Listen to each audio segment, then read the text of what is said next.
இடத்திலிருந்து கத்தை துதிக்க போச்ச மயப்படுத்த கத்தை ஆராதிக்க கத்தை நம்ம கிருபையும் இறக்கம் பாருங்க. கத்தை சோத்திரம். கத்த வாழ்க்கையில் ஏறவன் நன்மை செய்திருக்கிறார். அதுக்கெல்லாம் நாம் தேவனுக்கு நன்றி செலுத்த கடவுப்பட்டிருக்கிறோம். அதுக்கப்புறம் நாம் தேவ சரியாசம் தேவை தொழுது கொண்டு தேவன் நன்றி செலுத்த தேவன் ஆராய்ச்சி செய்து தேவன் நன்றி செலுத்த கத்தை நாம் செய்து காசு கத்த சோத்திரம். உங்களோட சேர்ந்து கத்தை அடியானத்துக்கு பாக்கியத்தை கொடுத்து சாக்கியத்தை கொடுத்தவங்க கத்தை நன்றி செலுத்துறேன். கத்த சோத்திரம். ஆமென். ஹல்லேலூயா. இப்போ பைபிள் வேதாந்தத்திலிருந்து ஒரு சில வசனம் வாசனம் கத்தை நம்ம கொடுக்குற ஆவிக்கிற மன்னாவை நாம் ருசித்து ஆவிக்கு வாழ்க்கையில் பலப்படுவோமாக. சங்கீதம் 105 சங்கீதம் 105 சங்கீதம் 19 வசனத்தில் ஒரு சத்தமாக வாசிக்கலாம். சங்கீதம் 105 19வது வசனம். கர்த்தர் சொன்ன வார்த்தை நிறைவேறும் அளவும் அவருடைய வசனம் அவனை புடமிட்டது. ஆமென். ஹல்லேலூயா. கர்த்தர் வசனம் சோத்திரம் மகிமை உண்டாதாக. இந்த சங்கீதத்திலே கர்த்தர் தம் ஜனங்களை ஆரம்ப காலத்திலிருந்து நடத்தி வந்த விதத்தை அருமையாக ஒரு சம்மரியாக போடப்பட்டிருக்கிறது. சிலர் முழு பைபிளை படிக்காமல் இந்த 105 படித்தாரானால் தேவனுடைய பிள்ளைகளை தேவன் எப்படி நடத்தினார்னு சொல்லி ஒரு சுருக்கமாக இதில் நம்ம காண செய்ய முடியும். கர்த்தர் வசனம் சோத்திரம் இல்லாத இந்த வார்த்தையை நம்ம பார்க்கிறோம். சங்கீதம் 105 கர்த்தர் சொன்ன வார்த்தை நிறைவேறும் அளவும் அவருடைய வசனம் ஆவனை புடமிட்டது என்று சொல்லி பார்க்கிறோம். கர்த்தர் வசனம் சோத்திரம் இல்லாத யோசேப்பு வாழ்விலே கர்த்தர் சொன்ன வார்த்தையை எப்படி நிறைவேற்றினார் என்கிறதை இந்த வசனம் நமக்கு காண்பிக்கிறது. இந்த வசனத்தை கொண்டு நம்ம பலமுறை வேற விதமாக தியானித்திருக்கிறோம். அது என்னென்று சொன்னால் கர்த்தரோட வார்த்தை வெளிப்படுத்தலை அந்த தரிசனத்தை யோசேப்பு நிறைவேற வரைக்கும் கர்த்தர் அவரை வார்த்தையை கொடுத்து பலப்படுத்தினார் என்று சொல்லி பார்த்திருக்கிறோம். கர்த்தர் அவரை தாங்கினார் சொல்லி பார்த்திருக்கிறோம். இந்த வசனம் மூலமாய் கர்த்தர் அவரை வழிநடத்தி வந்தார் என்று சொல்லி பார்க்கிறோம். குறிப்பாக அவனை அங்கே அந்த இடத்துல அந்த வசனம் நிறைவேறுவதற்கும் கூட இருந்து தன் வார்த்தையினால் திடப்படுத்தினார், உற்சாகப்படுத்தினார். இப்படிலாம் சொல்லி நம்ம பலவிதமாக இந்த வசனத்தை பிரசங்கமாக நம்ம பார்த்துருக்கிறோம். தேவனுடைய வசனம் சோத்திரம் இல்லாத இன்னும் ஆவியான வெளிச்ச பிரகாரமாய் இன்னும் அதிகமாக தியானிக்க உள்ளோம். கர்த்தர் வசனம் சோத்திரம் இல்லாத இந்த வசனத்தோட அர்த்தம் என்ன என்று சொன்னால் இன்னொரு கர்த்தர் நமக்கு கொடுக்குற வார்த்தையின் அர்த்தம் என்ன அப்படின்னா வாக்குத்தத்தம் நிறைவேற தேவன் வசனத்தில் நடத்துவார். ஆமென். ஹல்லேலூயா. ஒரு மனுஷனுக்கு தேவன் வாக்குத்தத்தை கொடுத்துதான் அழைக்கிறார். ஒரு மனுஷனுக்கு அழைப்பு எப்படி உண்டாவது? ஒரு வாக்குத்தத்தை கொடுத்து தான் அழைப்பு உண்டாகும். அந்த வாக்குத்தை அழைப்பு விட்டுட்டு அப்படி விட்டு போறதில்லை. அந்த வாக்குத்தம் நிறைவேற அவர் பிரயாசப்படுகிறார்ன்றதை நீங்க அறிஞ்சு கொள்ள வேண்டும். அவர் எப்படி பிரயாசப்படுறாருன்னா தன் வசனத்தினால் நடத்தி அந்த காரியத்தை நிறைவேற்றுகிறார். ஹல்லேலூயா. யோசேப்புக்கு ஒரு வெளிப்படுத்தல் கொடுத்தார். 7 அறிக்கைகள் இருந்தன. அவரும் சகோதரன் சேர்ந்து அறிக்கப்படும் போது இவன் அறிக்கப்பட்ட தலையில் இருந்தது என்று சொல்லி சகோதரர் சொன்னார். சகோதரன் கோவப்பட்டார். அப்புறம் தன் தாய் தகவல் சொன்னார். எப்படி அப்படின்னா சூரியனும் சந்திரனும் அவரோட மற்ற 11 நட்சத்திரமும் என்னை வணங்கினேன். அப்படி இங்கே சூரியன் சந்திரங்கிறது தகப்பன் தாயை சேர்த்து கொண்டு மற்றும் சகோதரனை சேர்த்து கொண்டு அவர் சொன்ன வார்த்தை என்னன்னா எல்லாரும் சேர்ந்து வணங்கணும். அவர் தகப்பனுக்கு ரொம்ப கோவப்பட்டுச்சு. அவர் சத்தம் போட்டார், நானும் தாய் தகப்பனும் நன்றி போமா அப்படின்னு சொல்லிட்டு. ஆனால் பாருங்க கர்த்தர் அந்த சொப்பனம் நிறைவேற்ற வசனத்தினாலே யோசேப்பை நடத்தினார் என்று சொல்லி போடப்பட்டிருக்கு. ஹல்லேலூயா. அந்த வார்த்தை அதாவது கர்த்தர் சொன்ன வார்த்தை நிறைவேறும். இந்த வார்த்தை சொல்லப்பட்டது வெளிப்படுத்தலாகும் சொப்பனமாகும். கர்த்தர் சொன்ன வார்த்தை நிறைவேறும் அளவும் அவருடைய வசனம் அந்த வாக்குக்கு நிறைவேற இங்கே துணையா நின்றது அவருடைய வசனம். அவருடைய வசனம் அவனே புடமிட்டது. ஹல்லேலூயா. இந்த புடமிட்டிருந்து வார்த்தைக்கு அர்த்தம் இங்கிலீஷ் நல்லா இருக்கு அப்படின்னா ரிஃபைனிங் என்று சொல்லி போடப்பட்டு ரீஃபைனிங் என்று சொல்லி போடப்பட்டிருக்கு.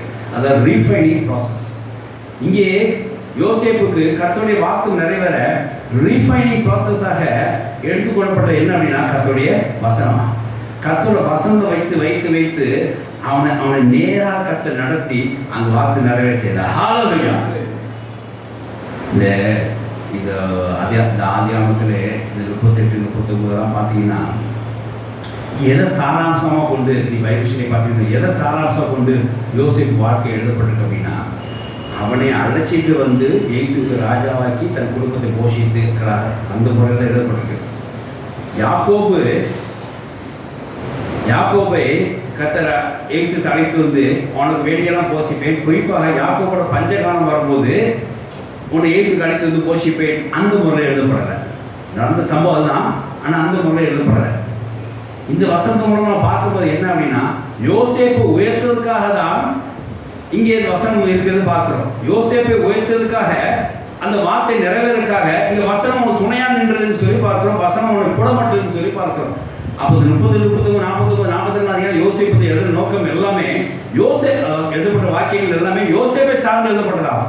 யாக்கோபு பஞ்சத்தில் போஷிக்கப்பட்ட அர்த்தத்தில் எழுதப்பட்டதல்ல, நடந்தது அதுதான். ஆனால் அந்த நோக்கத்தில் எழுதப்படவில்லை. அப்போ இதில் என்ன புரிஞ்சுக்கணும் அப்படின்னா, இதோட சங்கதி நம்ம எடுத்துக்கணும். என்ன சங்கதி? கர்த்தர் ஒருத்தருக்கு வாக்குத்தத்தம் கொடுத்துட்டான்னா வசனத்தினால் அவனை நிறைவேற்றி அவனை கொடுமைட்டு அவன் வாக்குத்தத்தை நிறைவடை செய்வார். ஹல்லேலூயா. தேவனுடைய வசனம் ஸ்தோத்திரம். இது யோசேப்போட வாக்கு, இந்த காரியத்திலிருந்து வாழ்க்கையோட காரியத்திலிருந்து இந்த சம்மரி நம்ம எடுத்துக்கொள்ள வேண்டும், இந்த தீமை நம்ம எடுத்துக்கொள்ள வேண்டும். அருமையான வார்த்தை சுருக்கமாக எழுதப்பட்டது.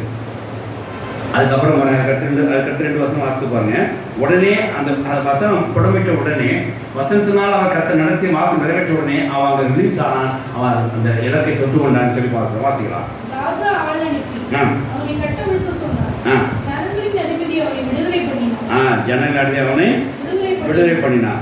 தன் பிரபுக்களை அவன் மனதின்படி கட்டவும், தன் மூப்பர்களை ஞானிகளாக்கவும், அவனை தன் வீட்டுக்கு ஆண்டவனும் தன் ஆஸ்திக்கெல்லாம் அதிபதியும் ஆக்கினான். ஹல்லேலூயா. கர்த்தர் வசனம் ஸ்தோத்திரம் உண்டாதாக.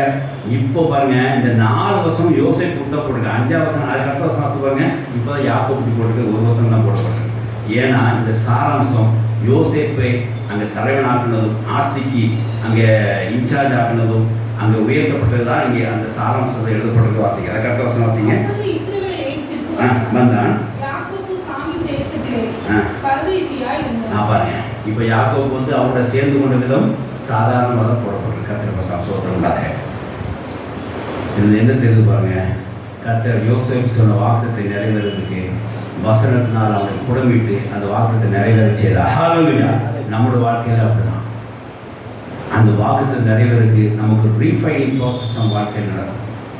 ரீஃபைனிங் ப்ராசஸ் அது எப்படி நடக்கும்? ரீஃபைன் எப்படி பண்ணுவாங்க? இந்த கோல்டு ரீஃபைன் ஆயில் போடுறாங்க. ரீஃபைன் அப்படி தானே, ஏதாவது ஒரு போட்டு தான் சீப்படுத்துவாங்க. ஒரு ஃபில்டர் கெமிக்கல் போட்டு அதை ரீஃபைன் பண்ணி சமையலுக்கு எதுவாக மாற்றுவாங்க இல்லையா? அந்த மாதிரி ரீஃபைண்ட் ஆயில்னு நம்ம சொல்லுவோம். அது ரீஃபைண்ட் என்னன்னா சுத்திகரிக்கப்பட்ட ஒரு ஆயில். அது இங்கே யோசேப்பு எப்படி நடந்ததுன்னா, தம்முடைய வசனத்தினாலே அசுத்தரிக்கப்பட்டான்னு சொல்லி பாருங்க. இந்த சுத்திகரிக்கப்பட்டான்னு நீங்கள் உடனே என்ன நினச்சிக்காதீங்க, பாவம் செஞ்சு அந்த சுத்திகரிப்பு இல்லது. வசனத்தை நடத்தப்பட்டாங்கிறது தான் சொல்லுது. வசனத்தினால அவன் என்ன செய்யப்பட்டான்? டைரக்ட் செய்யப்பட்டான். எல்லா இடத்துலையுமே வசனம் அவன் துணையாக இருந்தது அப்படின்றதான் வார்த்தை. கர்த்தர் வசனம் ஸ்தோத்திரம் இல்லாத, அதாவது until the time that word come to pass, the word of the Lord refined and tested him. அந்த குறித்த காலத்தில் வார்த்தை நிறைய வரைக்கும் அங்கே யோசேப்பு கர்த்தர் வசனம் அங்கே டெஸ்ட் பண்ணியாச்சு, டெஸ்ட் பண்ண உதவிச்சு, விசேஷமாய் ரீஃபைன் பண்ண உதவப்பட்டதுன்னு சொல்லி பார்க்குறோம். தேவனுடைய வசனம் ஸ்தோத்திரம் உண்டாக. இதில் 2 காரியம் இருக்குது. இந்த வசனத்தை பார்க்குறோம். ஒன்று ரீஃபைன், வசனத்தினால ரீஃபைனிங் இருந்தாச்சு. 2வது அதுக்கு ஒரு காலம் இருந்தது. அந்த வசனம் வாக்குத்தத்தை நிறைவேறதுக்கு ஒரு காலம் உண்டு. அந்த காலம் இருக்கிற வரைக்கும் அந்த வசனம் அவனை புடமிட்டது. அதான் நீங்கள் பார்க்கணும். வசனம் எது வரைக்கும் புடமிட்டுச்சா? அந்த வாக்கு நிறைவேற காலம் வரைக்கும் புடப்பட்டது. அப்போது வசனம் எதுக்காக பயன்படுத்தப்பட்டது? ஒரு ரீஃபைன் ப்ராசஸ்க்காக பயன்படுத்தப்பட்டது. இந்த ரீஃபைனிங் எதுக்காக பயன்படுத்தப்பட்டது? வாக்குத்தத்தம் நிறைவேறுக்கா. ஆமென். ஹல்லேலூயா. தேவனுடைய வசனம் ஸ்தோத்திரம் உண்டாக. இந்த வசனத்தில் எனக்கு ஒரு 3 கேள்விகளுக்கு விடை கிடைத்ததாக நான் எண்ணுகிறேன். ஆவிக்குரிய வாழ்க்கையை ஆத்துமாக என்ன கேள்வி அப்படின்னா, சில நேரங்களில் சில வசனங்கள் நமக்கு விளங்க மாட்டேங்குது. சில நேரங்களில் வசனம் நமக்கு புரிய மாட்டேங்குது. சில நேரங்களில் சில வசனங்கள் சில காலகட்டத்தில் நமக்கு நல்லா விளங்குது. சில காலகட்டத்தில் சில வசனம் நமக்கு தெளிவாக இதுதான் அப்படின்னு சொல்லி நம்ம விளங்குது. சில வசங்களுக்கு நமக்கு விளக்கம் தெரிந்து கூட, நம்ம போதகர் நமக்கு போதித்து கூட அது நமக்கு புரிய மாட்டேங்குது. ஏன்? இந்த வசனத்தை, அதாவது இது ஒரு பதில் கொடுக்கக்கூடிய வசனமாகும். என்ன வசனம் அப்படின்னா, அதுதான் கர்த்தர் சொன்ன வார்த்தை நிறைவேறவர்களுக்கும் அவள் வசனம் அவனை புடப்பட்டது. இது ஒரு கேள்விகளுக்கு ஒரு விடையாகும். இந்த 3 கேள்விகளுக்கு ஒரு விடையாகும். என்ன அப்படின்னா, வாக்குத்தத்தம் நிறைவேறும் போது கர்த்தர் அந்த வசனத்தை நம்ம புடப்படும் போது தான் அந்த வசனம் நமக்கு விளங்கும். அது வரைக்கும் நமக்கு என்னவாகுது? புரியாத புதிராதான். நான் சொல்கிறேன், எல்லா இடத்துலையுமே இந்த ஓமைகள் கொடுக்கப்படவில்லை.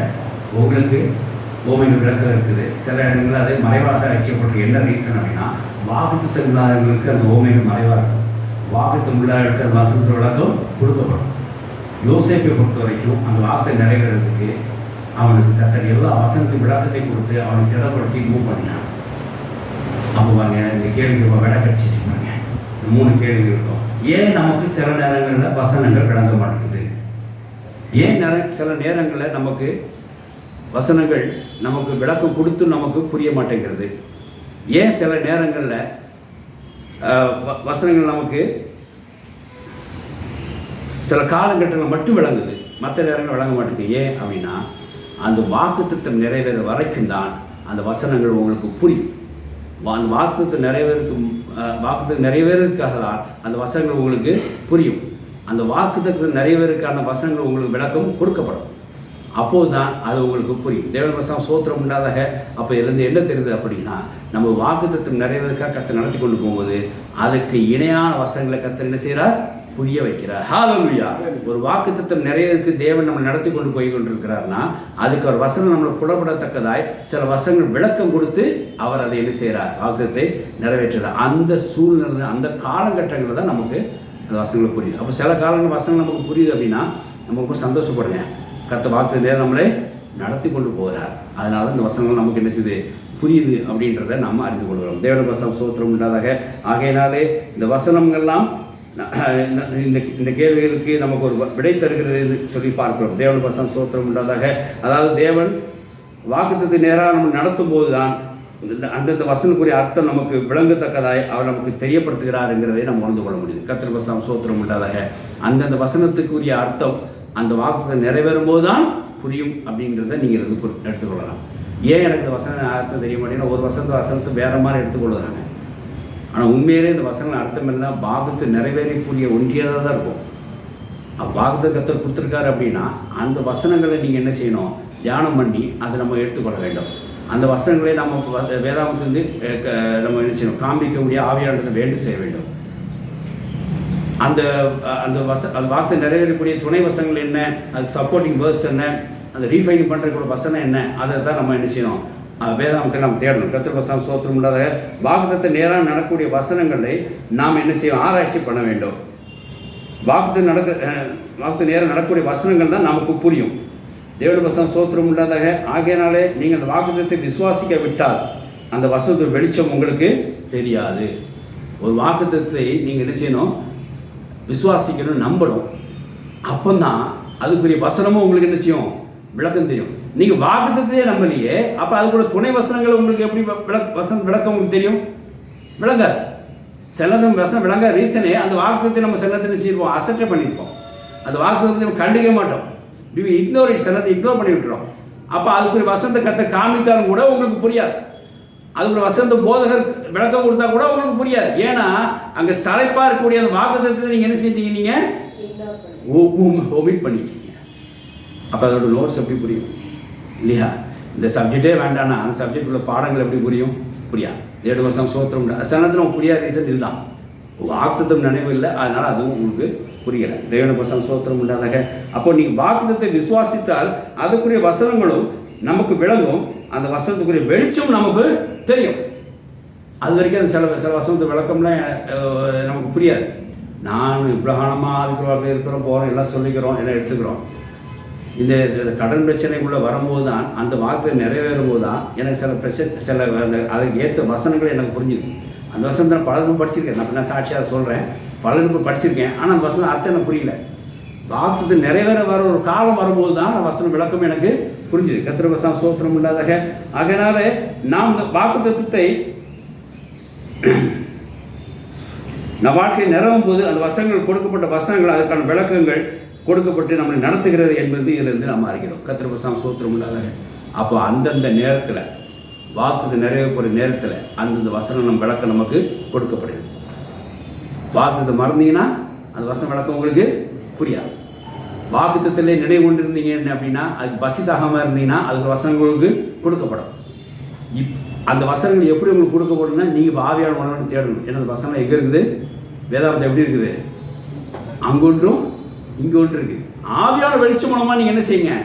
ஆண்டவரை இந்த வாக்குத்தத்துக்குரிய துணை வசனங்கள்ங்க. யோசேப்புக்கு அந்த வார்த்தை நிறைவேறக்கு அவருடைய வார்த்தைகள் அவருடைய வசனங்கள் அவங்க புடமிட்டு போட்டிருக்கலான்றவரே, அந்த மாதிரி என்னுடைய வாக்குத்தத்தம் நிறைவேறதுக்கு இந்த வசனங்கள் என்ன வசனம் அங்கொண்டு இங்கொண்டு இருக்கக்கூடிய ஆவியாளர்களை நீங்கள் அதை ஒன்று சேருங்க, எனக்கு அதை தாங்க அப்படின்னு கேட்கும்போது தான் அந்த வசனத்தை காமிப்பார். இந்த வாக்கு நிறைவேறதுக்கு இந்த வசன பிரகாரம் நடக்க வேண்டும், இந்த வாக்கு நிறைவேறதுக்கு இந்த பிரகாரம் நடக்க வேண்டும், இந்த வசனங்களை நீ கடைபிடிக்க வேண்டும் அப்படின்னு சொல்லும்போது தான் அந்த வசனம் வெளிச்சமாக அது தெரியும். ஆவியோட வெளிச்சத்தை இங்கே பார்க்கலாம், அது புரியும், நம்ம நடத்துறதுக்கு ஏதுவாவது இருக்கும். நம்ம சொல்லுவாங்க சில வசனம் படிக்காத அபியாசப்படுத்தலான்றவரேன்னு. நீங்கள் வாக்குத்தத்தை மனசு வச்சு வசனங்களை பார்த்தா தான் அது அபியாசப்படும். இல்லைன்னா நடைமுறைக்கு நீங்கள் அது சொல்கிறது we should not get into practical. வாக்குத்தத்தை மறந்துட்டு அதை விசுவாசிக்க முடியும்னா கர்த்தர் புடமிடுறதை வசனத்தை புடமுடிய நீங்கள் என்ஜாயே பண்ண முடியாது. தேவ வசனம் சோத்திரம் கூடாது. யோசேப்புக்கு ஃபுல் அண்ட் ஃபுல் அந்த விஷன் தான், அவன் ஃபுல் அண்ட் ஃபுல் அந்த விஷன் தான். அவன் உயர்த்தப்பட வேண்டும், நம்முடைய குடும்பத்தை பாதுகாக்க வேண்டும். பின்னாடி ஒரு பெரிய கஷ்டங்கள் வருது, என் குடும்பம் பாதுகாக்க வேண்டும், அதுக்கு நான் கஷ்டப்படணும், நான் உயர்த்தப்பட வேண்டும் தேவன் சொல்லியிருக்கிறார். அதுதான் அவருடைய இந்த அவருடைய உள்ளுக்குள்ள ஒரு அன்புள்ள ஒரு நெருங்கல். ஆனால் எங்கள் சகோதரர்களோ தாய் தகப்பன்மார்களோ இவனை போய் அன்பி கொள்ளணுமா, இவனுக்கு துறைத்தனம் பண்ணணுமா அப்படிங்கிற ஒரு விவசாயம் எடுத்துக்கிறாங்க. இங்கே சொல்கிற கர்த்தர் வார்த்தை என்னை நடத்தும், கர்த்தர் வார்த்தை என்னை உயர்த்தும், பல வசனங்கள் எனக்கு கொடுவிடும் இப்படின்றது ரொம்ப தெளிவாக இருந்திருக்கிறார். கர்த்தர் வசனம் சோத்திரம் உண்டாதாக. ஆகையினால் தேவ வாக்குத்தத்தம் நம்ம வாழ்க்கையில் நிறைவேற தேவவசங்கள் நமக்கு கொடுக்கப்பட்டு அதற்கான விளக்கங்கள் கொடுக்கப்பட்டு நம்மை நடத்துகிற என்பதை நம்ம அறிகிறோம். எப்படி யோசேப்பு வாழ்க்கையில் தேவன் வாக்குத்தத்தம் நிறைவேற தம்முடைய வார்த்தையினாலே தம்முடைய வசனங்களாலே எப்படி அவர் ரீஃபைனிங் பண்ணாரோ அப்படி நம்முடைய வாக்குத்தத்தம் நிறைவேற நம்முடைய வாக்குத்தத்தம் நிறைவேற கர்த்தர் சில வசனங்களை கொடுத்து வார்த்தைகள் கொடுத்து நம்மை ரீஃபைன் பண்ண வைத்து அந்த வார்த்தையை நம்மளே நிறைவேற செய்வார். ஹல்லேலூயா. இங்கே refining process has been done by God's word until the promises into the life. இங்கே refining process நடக்கும். வாக்குத்தத்தம் நிறைவேற refining process நடக்கும். அந்த refining process கர்த்தர் வார்த்தையினால் அது உண்டாக்கப்படும். அந்த கர்த்தர் வார்த்தையோட விளக்கம் உங்களுக்கு தெரியப்படும். தெரிஞ்சுன்னா அந்த refining அங்கே உண்டாகும். ரீஃபைனிங் இருந்துச்சுன்னா சூப்பராக அந்த வாக்குத்தத்தம் நிறைவேறும். ஹல்லேலூயா. இந்த ரீஃபைனிங் வசனத்தில் நீங்கள் ஏதாவது பின் வாங்கினீங்கன்னா அந்த வாக்குத்தத்தை மறந்தீங்க அப்படின்னா அந்த வாக்குத்தத்துக்குரிய நிறைவேற காலம் என்ன செய்வாங்க டிலே ஆகிடும். தேவவசம் சோத்திரம் உண்டாதாக. ஆகையினால ஒரு வாக்குத்தை நிறைவேறக்கு நீங்கள் ஏற்றுக்கொள்றீங்க, வருஷத்துக்கு ஒருத்தர் வாக்குத்தை கொடுத்தாருன்னா சந்தோஷப்படுறீங்க, அதை அப்படி பைபிள் வச்சுக்கிறீங்க. அது பைபிள் கூடாது தான் அது எப்படி நடைமுறைக்கு வரும், அதுக்குரிய போதனை கொடுத்துருப்பார் அந்த போதகர். அந்த போதனையை எடுத்துக்கொண்டு அதை என்ன செய்யணும், அந்த வசனங்கள் என்னன்னு பார்த்துட்டு அதை நிறைவேற நம்ம பிரயாசப்படணும். அப்போ அந்த வாக்குத்தத்தம் கண்டுக்குள்ளே இருக்கும். அந்த வசனங்களில் ஏதாவது ஒன்று ரெண்டு பேக் ஆகி வச்சுருந்தீங்க அப்படின்னா இந்த வாக்குத்தத்தம் எப்போ வரும், மேபி அடுத்த வருஷம் கூட இருக்கலாம். தேவ வசனம் சோத்திரம் உள்ளதாக. ஆகையினால வாக்குத்தத்தம் நிறைவேறதுக்கு கர்த்தர் தம்முடைய அதாவது வசனங்களை கொண்டு ரீஃபைனிங் பண்ணி நம்முடைய வாக்கு நிறைவேற செய்கிறார். ஹல்லேலூயா. அப்போ அந்த வசனத்துக்கு அப்போ தான் அந்த வசனத்தை அர்த்தம் நமக்கு புரியுது. அந்த வசனம் ஆவியானவர் நம்மளை கூட்டி சேர்ப்பார், பசுத்தாவியானதை கூட்டி நம்ம சேர்ப்பார். இந்த வார்த்தைக்குரிய வசனம் இது அப்படின்னு சொல்லிட்டு அந்த வசனத்தை எடுத்துக்கொண்டு ஆவியான வெளிச்சத்திலே அந்த வசனத்தோடு நம்ம நடந்தோமானால் நிச்சயமாக வாக்குத்தத்தம் வாழ்க்கையில் நிறைவேறதை நாம பார்க்க முடியும். கர்த்தர் வசனம் சோத்திரம் உண்டாத, தேவனுடைய வசனம் சோத்திரம் உண்டாத. இந்த ரீஃபைனிங் ப்ராசஸ் இந்த வசனங்களை கொடுத்து தேவன் நம்மளை வாக்குத்தத்தம் நடத்துகிறாருங்கிறதை நம்ம இந்த வசனத்திலிருந்து அறிந்து கொள்கிறோம். கர்த்தர் வசனம் சோத்திரம் உண்டாத. அதாவது இந்த ரீஃபைனிங் இந்த வசனங்கள்லாம் எப்படி நம்ம வாழ்க்கையிலே நடைமுறைக்கு வருது அப்படின்னு பார்ப்போம். அதாவது தேவன் வாக்குத்தத்தம் நிறைவேற வசனம் கொண்டு நடத்துகிறார் அப்படின்றது அறிஞ்சிக்கிட்டோம். அப்படியே முன்னுரையாக அறிஞ்சிக்கிட்டோம். அது ஒரு ரீஃபைனிங் ப்ராசஸ்ன்னு நம்ம அறிஞ்சிக்கிட்டோம். அந்த ரீஃபைனிங் ப்ராசஸ் எது வரைக்கும் போகும்,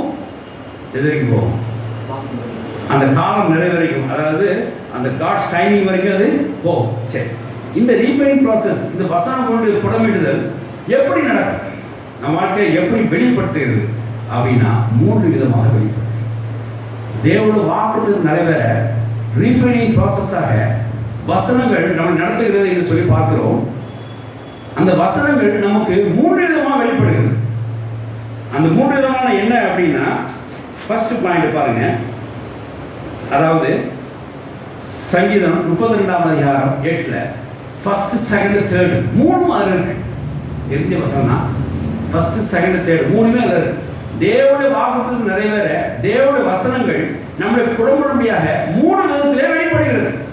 ஒன்று போதித்தல், 2வது நடத்துதல், மூன்றாவது ஆலோசனை கொடுத்தார். ஆமென், ஹalleluya. கர்த்தருடைய வாக்குத்தத்தம் வாழ்க்கையில் நிறைவேறணும்னா தேவ வசனத்தினால் அது புடமிட்டு அந்த வாக்குத்தத்தத்தை கர்த்தர் நடத்தி செல்வதா இருந்தால் கர்த்தர் மூலமாய் அந்த புடமிடுற அந்த ரீஃபைனிங் ப்ராசஸை மூலமாய் கர்த்தர் உங்களுடைய வசனங்களை வெளிப்படுத்துகிறார். போதிக்கிறதுக்காக தன்னுடைய வசனங்களை அவர் வெளிப்படுத்துகிறார். அதுக்குரிய வழக்கம் தான் உங்களுக்கு என்ன முதலது நமக்கு என்ன செய்யும் புரியும். அடுத்தது நமக்கு வழிநடத்தக்கூடிய வசனங்களை கர்த்தர் காமிப்பார். அப்போ வழிநடத்த வசனம் மாத்திரம் நமக்கு புரியும். மூன்றாவது ஆலோசனை கொடுப்பார். அந்த ஆலோசனைகளோட வசனம் மட்டும் தான் புரியும். அப்போ பாருங்க, ஒரு வாக்குத்தை நிறைவேறதுக்கு கர்த்தர் எப்படி வசனத்தை புடமிடுறாருன்னா போதிப்பார். வசனாளங்களே போதிப்பார். ரெண்டாவது அதுக்கு வழிநடத்தலை கர்த்தர் தருவார்.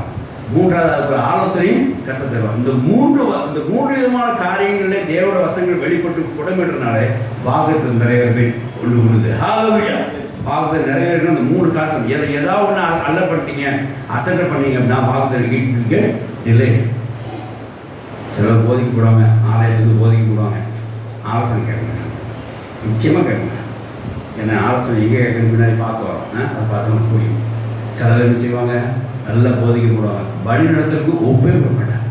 இங்கே வரைக்கும் ஃபுல்லாக வசனம் கேட்டுட்டு வெளியே போனோடனே அவங்க வழி நடப்பாங்க. நீதிமன்றம் 3-5 படிச்சு பாருங்க. அவங்க எல்லாம் விவரமாக கேட்பாங்க. இப்போ இங்கே கரெக்டாக என்ன சொல்லியிருக்கிறா 38 பிரகாரமாய் வசனம் வாசிங்க. முதல் பாயிண்ட், நான் உனக்கு போதித்து அப்படி கர்த்தரை விட்டு விடவில்லை. நல்லா கேட்டுக்கோங்க. இந்த வருஷம் அடிக்கடி வாசிச்சிருக்கோம். ஆனால் 3 சப்ஜெக்டில் இருக்குது. இது வார்த்தை நிறைய தான் இருக்குது. அது எதிர்த்து எடுத்தோம் அப்படின்னா யோசேப்பு சங்கத்தை எடுத்தோம். அதுக்கு அவங்க விளக்கம் கொடுக்குறேன், வாசிக்கலாம். நான் உனக்கு போதித்து நீ நடக்கிற வழியே உனக்கு காட்டுவேன். I will show the way where to walk. நடத்துவார். அதான் லீடிங். ஆங்கிலத்தில் எப்படி போட்டிருக்குன்னா teaching, leading, advising. Teaching, leading, advising to realize the promises. இதுதான் கர்த்தர் உங்களுக்கு புடமிடுவார். போதிக்குடைய வசனம் கொடுத்து நான் உனக்கு போதித்து நீ நடக்க வேண்டிய உனக்கு நான் காட்டுவேன்.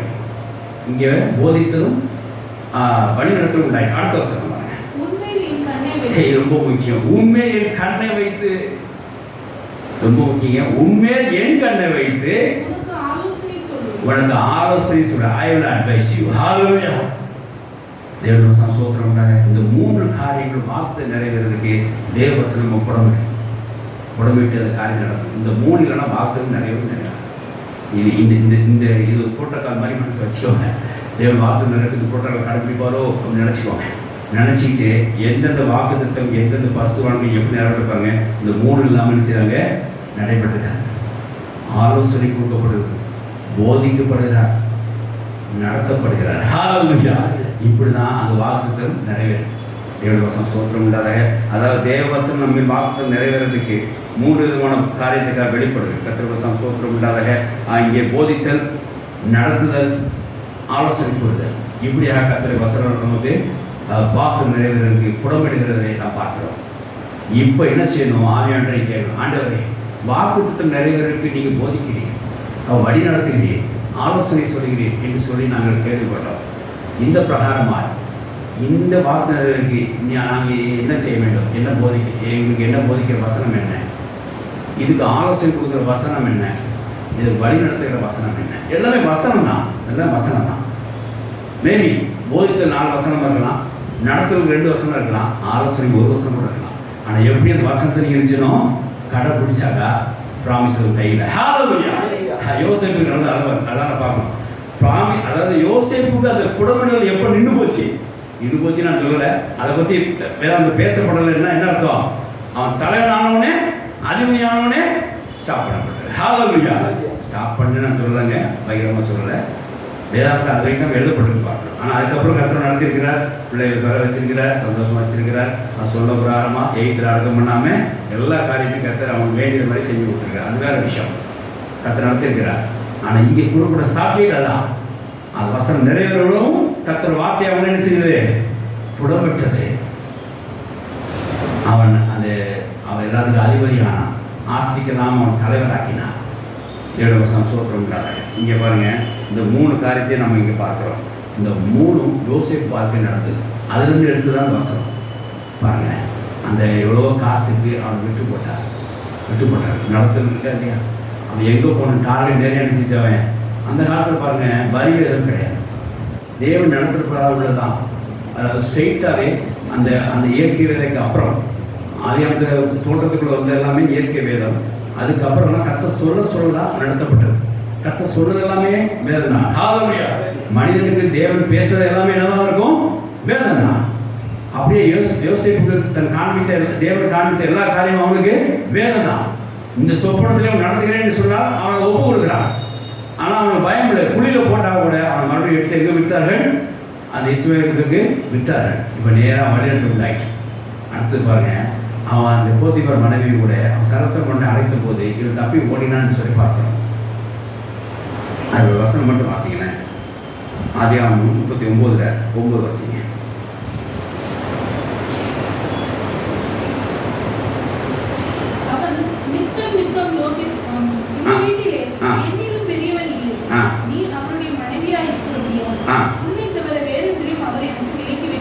தேவனுடைய வசனம் ஸ்தோத்திரம் உண்டாக. அடுத்த வாசிங்க. இப்படி இருக்க நான் இத்தனை பெரிய பொல்லாங்குக்கு உடன்பட்டு தேவனுக்கு விரோதமாய் பாவம் செய்தது எப்படி என்றார். தேவனுடைய வசனம் ஸ்தோத்திரம் உண்டாதாக. அதாவது இங்கே போத்திபாரோட மனைவியோட சரசம் பண்றதுல பாவம் இவனுக்கு யார் சொன்னது? உன்னை தவிர இந்த வீட்டில் எதையும் எனக்கு விலைக்கு வைக்கவில்லை. இப்படி இருக்க தேவனுக்கு விரோதமாக பாவம் செய்வது எப்படி அப்படின்னு கேட்டார். இது அவருக்கு பாவம் சொன்னது யார்? ஹல்லேலூயா. அப்போ தேவன் அவனை என்ன செஞ்சிருக்கிறார்? என்னங்க செஞ்சிருக்காரு? அரபித்தான சொல்றீங்க. ஒரு வசனம் புரியல, பதில் அவசரம் புரியும்.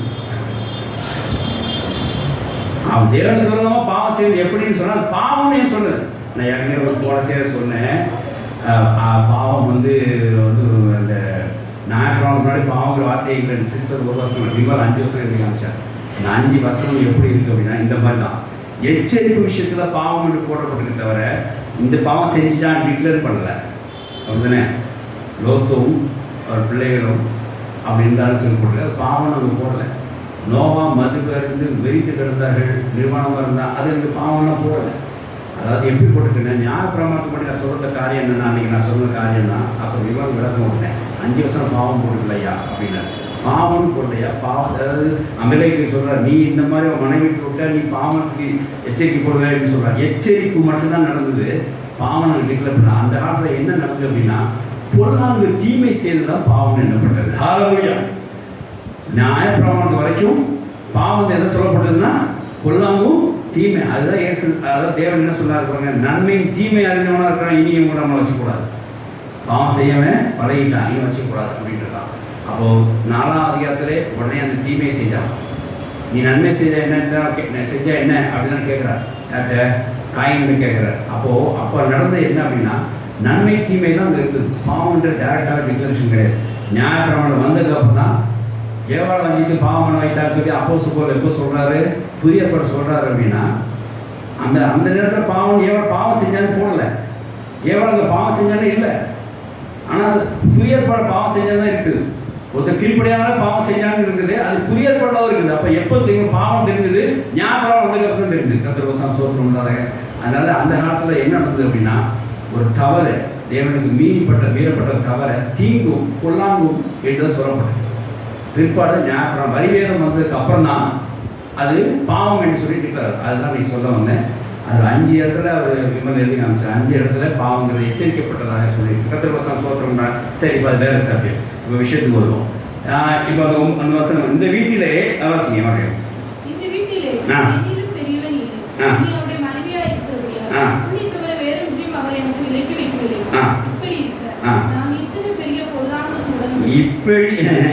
இப்படி இருக்க இத்தனை பெரிய பொல்லாங்குக்கு உடன்பட்டு தேவனுக்கு விரோதமாக பாவம் செய்வது எப்படி என்றால் அப்ப இந்த இடத்துல என்ன நடந்திருக்கு? இப்போ இங்கே வரிவேதம் கிடையாது. அடுத்த மனை தொடர்ந்து பாவம் சொல்லி இங்கே வரிவேதம் டேரக்டாக நெற்றிகளாக கிடையாது. அப்போ யார் சொன்னா? அப்போ இங்கே என்ன நடந்திருக்குது? என்ன நடத்தப்பட்டதுன்னு அர்த்தமா? இந்த 3 காரியம் சொல்லிட்டேன். பார்த்துருந்தது 3, அது ஒன்று தான் இருந்துருக்கணும். அப்போ 2 இது வாங்கிட்டு சொல்லு. போதித்தார். அது அப்படியே சொல்லிச்சு, நான் கண்டுக்கல. போதித்தார். கத்தர் போதிக்க. இந்த வாக்குத்தத்தம் நிறைய இருக்கு. இதை செய். போதித்தல் என்ன? இதை செய். போதித்தல் என்ன? டீச்சிங்ஸ் என்ன? இதை செய், இதை செய்யாதே. இது ரொம்ப முக்கியம். இதான் டீச்சிங்ஸ். போதித்தல் இதான் இருக்கணும். இதை செய், இதை செய்யாதே அப்படின்றதா. அப்போ தேவனால் யோசேப்பு போதிக்கப்பட்டிருக்கிறார். ஹalleluya. பிள்ளைகளால் தேவனால் பிள்ளைகள் போதிக்கப்பட்டிருப்பான்னு சொல்லி ஏசாயால வாசிக்கிறோம். பிள்ளைகள் எல்லாரும் தேவனால் போதிக்கப்பட்டிருப்பார்கள். அது என்ன அர்த்தம் அப்படின்னா, பிள்ளைகள் சில பிள்ளைகள் எடுத்தோன்னே தெரிஞ்சு போயிடும். சில பேர் ரட்சிப்பு பிள்ளைகள்லாம் பார்த்தீங்கன்னா, ஐயோ நீ செய்யக்கூடாது, யார் சொன்னான்னு கேட்டால் அது தெரியாது. அம்மா சொன்னாலும் தெரியாது, அப்பா சொன்னால் தெரியாது, வேறு பாஸ்டர் சொன்னாலும் தெரியாது, சண்டையை சொல்ல தெரியாது, ஆனால் செய்யக்கூடாது. அந்த அறிவு எங்கேருந்து வருது? தேவனால் போதிக்கப்பட்டாதான் வருது. ஹalleluya. தேவனுக்கு ஸ்தோத்திரம் உண்டாக. தேவனுக்கு ரொம்ப பாவம் செய்வது எப்படி என்று சொல்லி யோசேப்பு கேட்டான். அவன் தேவனால் போதிக்கப்பட்டிருக்கிறான். இந்த வசனம் உள்ள விளக்கம் முதல் பாயிண்ட். 2வது, அவன் இஸ்ரவேல் கரெக்டாக அந்த டைரக்ஷனில் எகிப்து தேச ஆட்களுக்கு அவன் விற்கப்பட்டான், வழிநடத்தப்பட்டிருக்கிறான். 3வது பாருங்க, ஆலோசனை. அவர் கூட இருந்த ஒரு ஆள், ஜெயிலில் இருந்த ஒரு ஆள் ஒரு சொப்பனம் கண்டு அவருக்கு ஒரு விளக்கம் சொல்ல, இவன் சொப்பனக்காரன் சொல்லி ஒரு டைட்டில் பெற, நீ அங்கே போனோடனே ராஜாவுக்கு அதுக்கு சொப்பனம் கிடைக்க அவருக்கு நான் சொல்லுன்னு சொல்லி அவங்க எடுத்து சொல்ல அப்படின்னு. அப்போது அவனுக்கு ஒரு ஆலோசனை கொடுக்கப்பட்டிருப்பாங்க. இந்த ஆட்டை சொன்னால் அவன் உன்னை விடுதலை பண்ணுவான் அப்படின்னு ஆலோசனை கொடுக்கப்படும். உடனே நீ போய் சொல்லி அந்த ஆள் மறந்துட்டான். சில நேரங்களில் இப்படி தான் நம்ம உதவி செய்கிற மனுஷன் நினைச்சிருவாங்க, மறந்துடுவாங்க. ஆனால் கர்த்தர் வசனம் புடம்பிடுவான். ஹalleluya. மறந்து போனவங்களாம் என்ன செய்வான்? ஞாபகப்படுத்தப்படுவான். ஹalleluya. அது ஞாபகப்படுத்தப்பட்டது. அவன் வந்து சொன்னான், அது பானபாத்திரக்காரன். எனக்கு ரொம்ப அதிசயமாக இருந்துச்சு. அதாவது அப்படின்னா, போதித்தல், நடத்துதல், அப்புறம் ஆலோசனை கொடுத்தல். இந்த 3 பாத்திரம் நிறைவேறதுக்கு கர்த்தர் வசனம் படமுடுது அப்படின்னு சொன்னால், யோசேப்பு காரியத்தில் என்னென்ன பாத்திரங்கள் இருந்து அப்படின்னா, அந்த இஸ்மவேலர் விட்டார் வழிநடத்துதல். ரைட்டா? இவனை கொண்டு போடக்கூடாது, இவனை விற்கணும் அப்படின்னு சொன்னாங்க பாருங்க. அது ஒரு வழிநடத்தல் உண்டாயிருக்கு. போதிக்கப்பட்டாமல் இந்த மனைவியை கைவிக்க கூட போதிக்கப்படாமல் போதித்து நடந்திருக்குது. இப்போ போதிப்பவர் மனைவி, இஸ்ரவேலர் 2 பேர், 3வது அந்த பானபாத்திரர்.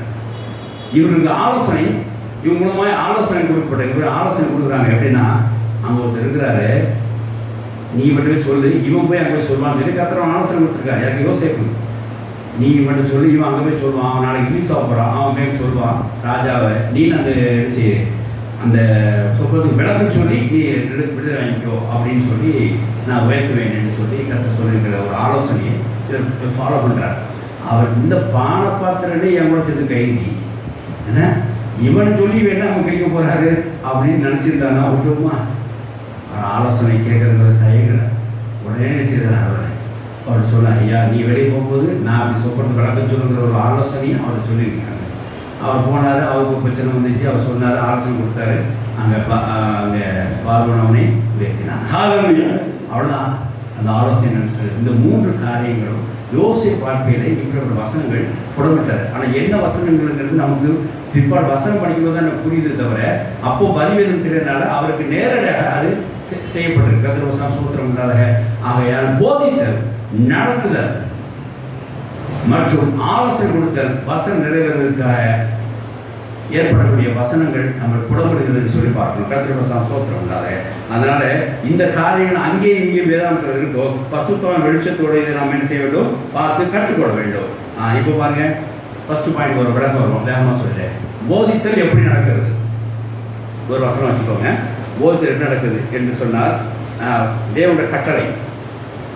போதித்தல் எப்படி நடக்குது? தேவனுடைய கட்டளை. இதை செய், இதை செய்யாத. ஏசாயா 48:17-18.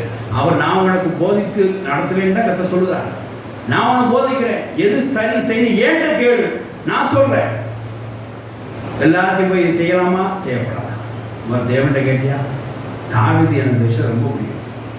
நான் ஒன்றா தேவனுடைய ஆண்டவரை இவர் தொடர்ந்து போகலாமா போக வேண்டாம், இந்த ஆலோசனை ஏற்றுக்கொள்ளலாமா ஏற்றுக்கொள்ளலாம், எல்லாமே தேவனை கேட்டு கேட்டு கேட்டு செய்யலாம். ரொம்ப பழக்கம் உள்ளது, நல்ல பழக்கம். அது போதித்தல் வரலாம். இதை செய்யலாமா செய்யப்படாதா அப்படின்றது. ஏசாயா 48:17-18 வாசிங்க.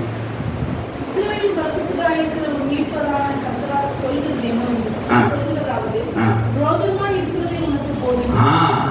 வாக்குத்தத்தம் நிறைவேறுவதற்கான பிரயோஜனமாக உள்ளதை நான் உனக்கு போதித்து நீ நடக்க வேண்டிய வழியிலே உன்னை நடத்துகிற உன் தேவனாகிய கர்த்தர் நானே. நீ நடக்க வேண்டிய வழியை நடத்துகிற தேவனாய கர்த்தர் நானே. ஹalleluya. நீ நடக்க வேண்டிய வழியில் என்ன அர்த்தம்?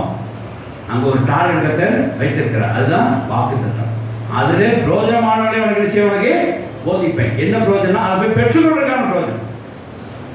பெற்றுக்கொள்வதற்கான பிரயோஜனத்தின் வழியே அந்த வழியை நடக்கிறதுக்கு நான் உனக்கு என்ன செய்வேன்? போதிப்பேன். இதை செய்ய இதை தவிர்க்காதே. நம்ம வாழ்க்கையில் பெரிய விஷயம் என்னன்னா, நமக்கு ஒரு ஆப்ஷன் கொடுக்கப்படுறதா. நமக்கு ஒரு ஆப்ஷன் கொடுக்கணும். அடிக்கடி யோசிப்பேன், இந்த 2ஆம் அதிகாரத்தில் தேவன் ஒரு ஆப்ஷன் கொடுக்கலாம்னா அவன் மேலே போனோம். ஆப்ஷன் கொடுத்தது நமக்கு இதுதான் தடுமாற்றம் தான். இதை செய்யலாம், இதை செய்யக்கூடாது அப்படின்னா அந்த செய்யாத விஷயத்தை போய் செய்ய நினைக்கிறோம். இதை செய்யணும்னா அப்புறம் பார்த்துக்கலாம், இது செய்யாமல் இருக்கிறோம். இதுதான் ஆமாம், நம்ம ஆப்ஷன் கொடுக்கறதே உங்களுக்கு. சில பேர் யோசிச்சு பாருங்கள், ஸ்கூலில் நாளைக்கு இந்த மாதிரி சப்ஜெக்ட் நடத்த போகிறேன், ஒரு கொஸ்டினுக்கு ஒரு ரிவிஷன் நடக்கிறேன், வேணுங்கிறவங்க வாங்க அப்படின்னு ஸ்கூலில் ஒரு கட்டளை போட்ட எத்தனை பேர் வருவீங்க? 4 பேர் முடியல, ரொம்ப சுத்தம் வரமாட்டாங்க. ஆப்ஷன் கொடுத்து பாருங்க. Revising tomorrow old question paper, attendance பி என்ன கம்பல்சரினா எல்லாம் வந்துடுவாங்க. அவங்களுக்கு வேணும்னா வாங்க அப்படின்னு சொன்னீங்கன்னா அவங்க 50-50 தான். ஆப்ஷன் கொடுத்தாலே நமக்கு அது தடுமாறலாம். அப்போது பாருங்க, அப்போ தேவன் என்ன சொல்கிறாங்க, எதை செய்யாத அப்படின்ற ஒரு போதித்தல் நமக்கு தருகிறார். உடனே நம்ம என்ன செய்யணும்? அதை உடனே கேட்டு அதையும் ஆப்ஷன் எடுத்துக்கூடாது. அவள் செய்ய விஷயம் செஞ்சிடணும், செய்யாமல் இருக்கிறத செய்யாமல் இருக்கணும். அதில் போய் செய்யாமல் இருக்க சொன்னார் அப்படின்றது நம்ம என்ன செய்கிற உடனே ஒரு செய்கிற விஷயத்தை விட்டுருவோம், ஒரு ஆப்ஷனை விட்டுருவோம்.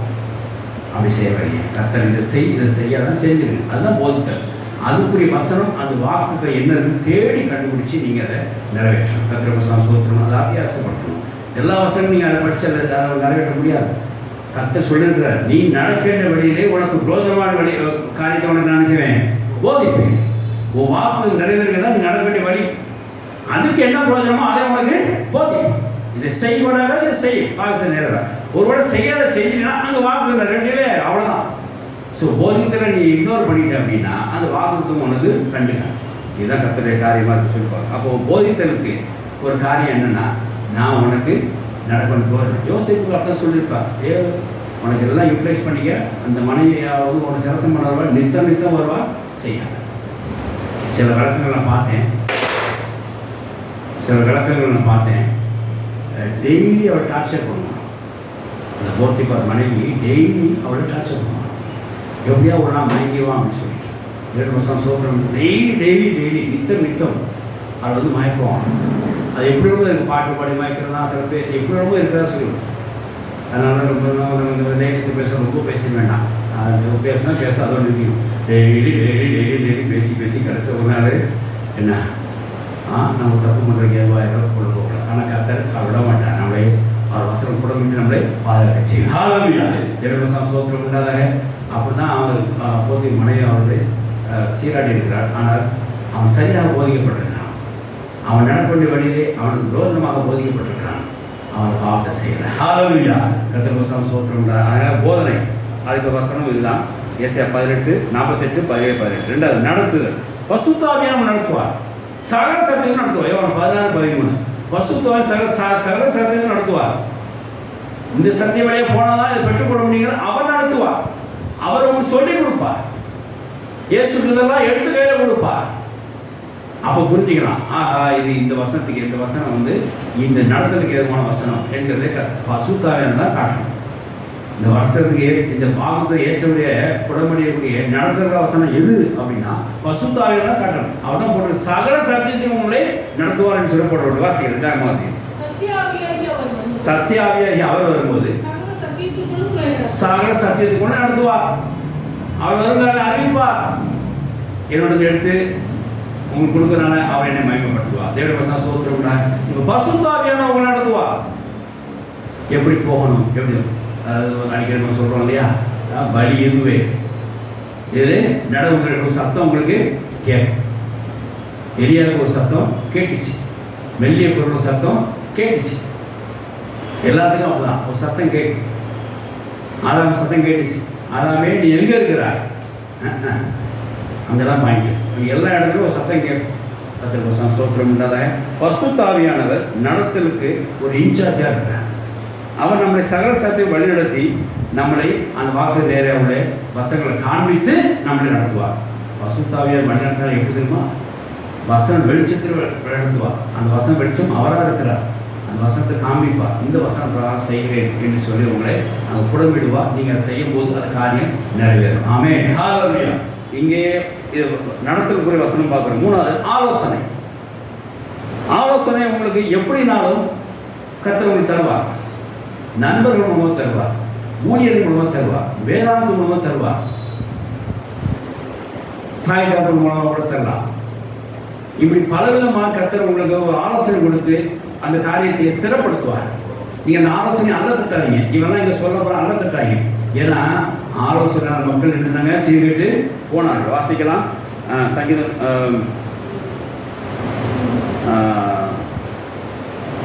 எடுத்துட்டீங்களா? எடுத்து வாசிங்க.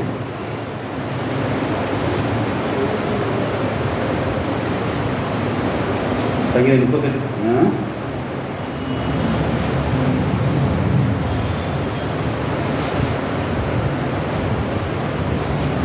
சங்கீதம் 33 வாசிங்க.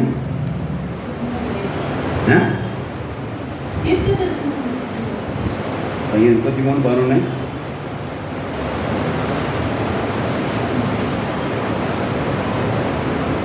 நீதிமொழிகளா? வாசிங்க.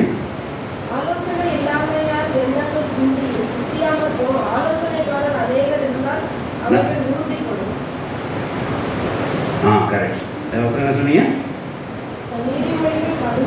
இல்லை நான் சொல்கிறது அவங்க. சரி, சங்கீதம் 33:11 வாசிங்க. நான் அவரை எழுதுகிறேன். 33:11.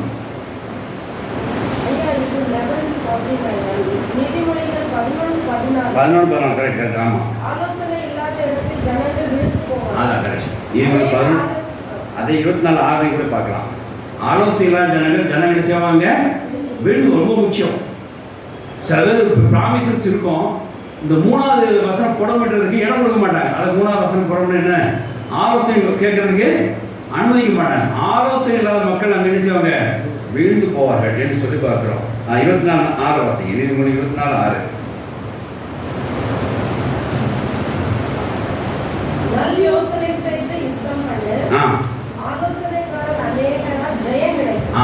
நல்ல யோசனை பண்ணி யுத்தம் பண்ணு. ஆலோசனை அணையெல்லாம் என்ன கிடைக்கும்? ஆலோசனை அநேகர் வேணுங்க. அநேகர் அண்டர் பண்ணிக்காங்க.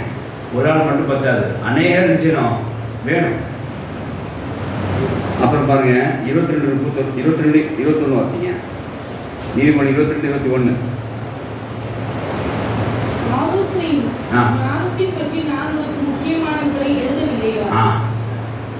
ஆலோசனை முக்கியம் சொல்லி உனக்கு என்ன சொல்ல? உனக்கு நான் எழுதவில்லையான்னு கேட்கிறார். ஏன் ஆலோசனை அல்லதுறீங்க? பாருங்க, மோசே யார்கிட்ட ஆலோசனை கேட்டாரு? மாமன்ட்ட கேட்டார். இப்படி எப்படி நடக்கணும்னு ஆலோசனை கேட்டார். காரியம் நல்லா தான் இருந்துச்சு, அருமையாக இருந்துச்சு அந்த ஆலோசனை. என்ன அப்புறம் நண்பர்கள் கூட ஆலோசனை கேட்கலாம் சொல்லி தேவன் நீங்கள் சொல்லுற வாசிக்கலாம். அதே நீதிமொழி 27:9. யோனாத்தான்ட்டு என்ன செய்வார்?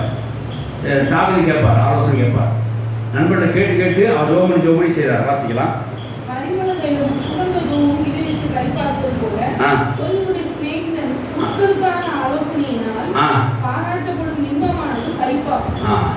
என்னப்பா புரிஞ்சுதா? நண்பர்கள் எப்படி இருக்கணும்? உனக்கு ஆலோசனை கொடுக்குறதா இருக்கணும், உனக்கு கவுத்து விடுறதா இருக்கக்கூடாது. நானும் போன வருஷம் கொடுத்த ஆலோசனை பார்த்தவங்க நண்பர்கள் அப்ளிகேஷன் கொடுக்குற அன்றைக்கி நம்ம ஃபோன் பண்ணி சொல்கிறாங்க, நாங்கள் ஒத்துழைக்கல. வசனத்துக்கு வாசி, அழுத்தி வாசி, நிதான வாசி. எப்படி பரிமள தரும் என்ன தூபம் நமக்கு எப்படி இருந்து கழிப்பாக சந்தோஷமா வச்சுக்கணும்ல, அப்படி ஒரு சிநேகிதன் உட்கருத்தான இன்டீரியர் அட்வைசராக இருக்கிறனால பாராட்டு இன்பமானது கழிப்பா சந்தோஷமா. ஃப்ரெண்ட்ஸ் இருக்கணும், அந்த அட்வைஸ் இருக்கணும். 7 வருஷம் சோத்திரம் இல்லாத இன்டர்னல் இன்டீரியராக சொல்லக்கூடிய ஒரு அட்வைஸ் இருக்கும். ஏன் இப்படி செஞ்சால் பின்னால் இப்படி மாற்றுவேன்னு சொல்லணும். எனக்கு ஒருத்தர் சொன்னார், ஒரு நண்பர், நெருங்கிய நண்பர் தான். 5 லட்சம் லோன் தான், நீ 5 லட்சம் லோனுக்கு போது எந்த வா, நான் ஒரு அட்வைஸ் சொல்கிறேன். பின்னாடி 25 லட்சம் 30 லட்சம் வச்சுக்கிட்ட கேட்டேன்னா அன்றைக்கி வீடு போட ஒரு நேரமாக இருக்கும். அன்றைக்கி நான் சொல்ல முடியாது, நான் என்ன ஒன்றும் செய்ய முடியாது. ஏதாவது அட்வைஸ் கேட்குறது தான். இப்போ 5 லட்சம் சிறுசாக இருக்கும்போதே வந்துடு அப்படின். அதில் உடச்சாதே போய் நம்ம அட்வைஸ் கேட்கணும். அப்படி நமக்கு ஒரு கெத்தாக போகிறோம். கத்துறவங்களும் தொடர்ச்சிருக்கான்னு தெரியல. பிற்பாடு அதே அந்த 22 லட்சம் போனேன். நான் அன்றைக்கே சொன்னோம்ல, 7 வருஷம் சொல்லியிருக்கீங்க, எல்லாம் வீங்கி போச்சு.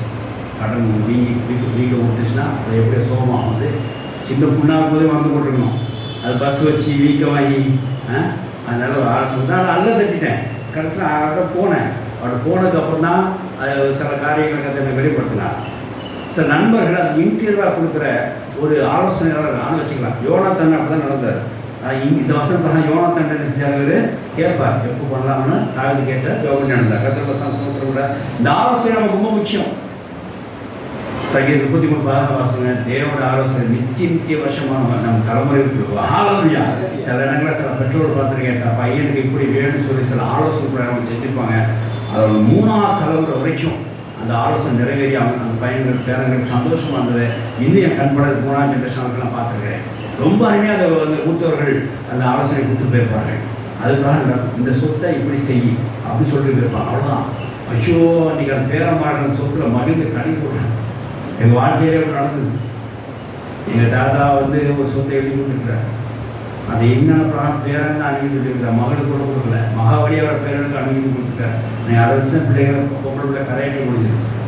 அன்றைக்கி மாற்றி வேறு எதுக்கு எங்கள் அப்பா போய் யாருக்கோ எழுதி வச்சாங்கன்னா ஒழிஞ்சிக்க முடியாது. மருமகன் கொடுக்கணுங்கிறது முடியாது. அந்த மாதிரி சில ஆளுகள் ஆலோசனை கொடுக்குறது நல்லது. பெற்றோர் கொடுக்குற ஆலோசனை அது கடவுள் மூலம் அவங்க அம்மா கொடுத்துருப்பார். அது நித்திய காலமாக இருக்குமா? வாசிக்கலாம். கர்த்தருடைய ஆலோசனை நித்திய காலமாக. ஹல்லேலூயா. இன்னொரு ஜெனரேஷனுக்கு வரும், இன்னொரு 3 ஜெனரேஷனுக்கு வரும். அடுத்தது நினைவுகள் தலைமுறை தலைமையாக செய்யும் நிற்கும். ஹல்லேலூயா. கர்த்தருடைய ஆலோசனை உங்களுடைய எல்லா ஜெனரேஷனுக்கும் நிச்சயம் நிற்கும். ஹல்லேலூயா. அதனால் ஆலோசனை அல்ல தட்டாதீங்க. பாவத்தை நிறைவேறி கொள்கிற காரியம் தான். ஆபிரகாம் பாருங்க, பையனுக்கு அப்படியே சொல்லி கொடுத்தா ஈசாக்கு யாருக்கும் அப்படியே போயிட்டு இருக்கனால தான் அந்த வாக்குத்தத்தம் அப்படியே செஞ்சு உங்களுக்கு ட்ராவல் ஆகிட்டே இருக்கு. தேவ சோத்திரம். ஆலோசனை தயவுசெய்து அல்ல தட்டாதீங்க. அதே 73ஆம் அதிகாரம் 24 வாசிங்க. சங்கீதம் 73 வாசிங்க. சங்கீதம் 73 24. இன்னொரு 119 24 இருக்கு.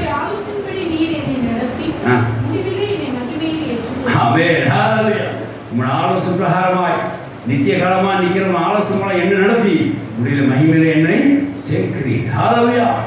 கர்த்தரோட ஆலோசனை தான் அந்த வார்த்தை நிறைவேற செய்யும். ஆமென். கொஞ்சம் யோசித்து பாருங்க. ஒரு நிமிஷத்தில் யோசிப்பு அந்த பானபாதரை கேட்கக்கூடாது, ஒரு பிரசித்தி இஷ்யூவா அப்படி நினச்சிருந்தானா வெளியே வந்துட முடியுமா? கற்று சொன்ன ஆலோசனை நான் கொடுத்தேன். அந்த ஆலோசனை நான் நடைமுறை கொண்டு வருவேன். தேவ வசனம் சொல்லிட்டு 119 24.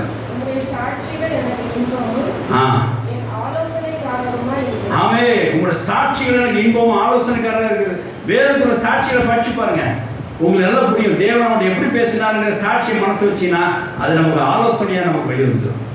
இந்த பாயிண்ட் எனக்கு புதுசாக தென்பட்டது. நிறைய சாட்சியை நம்ம கேட்கணும்னா ஆலோசனை பெறது தான். ஏன் நான் அடிக்கடி சொல்ல கடன் பண்ணால் என்ன கூப்பிடுங்க, நான் வந்து பிரசங்கிக்கிறேன் சார் வாருங்கிற நானே போய் சொல்லுவேன். வெக்கத்துக்கு சொன்ன மாதிரி. ஆனால் நான் தான் உண்மை. அதோட ஆலோசனை பாருங்க, கேட்டு பாருங்க. பயங்கரமான ஒரு பெரிய ஒரு குழியிலிருந்து வெளிவந்த மாதிரி இருக்கும் அந்த ஆலோசனை.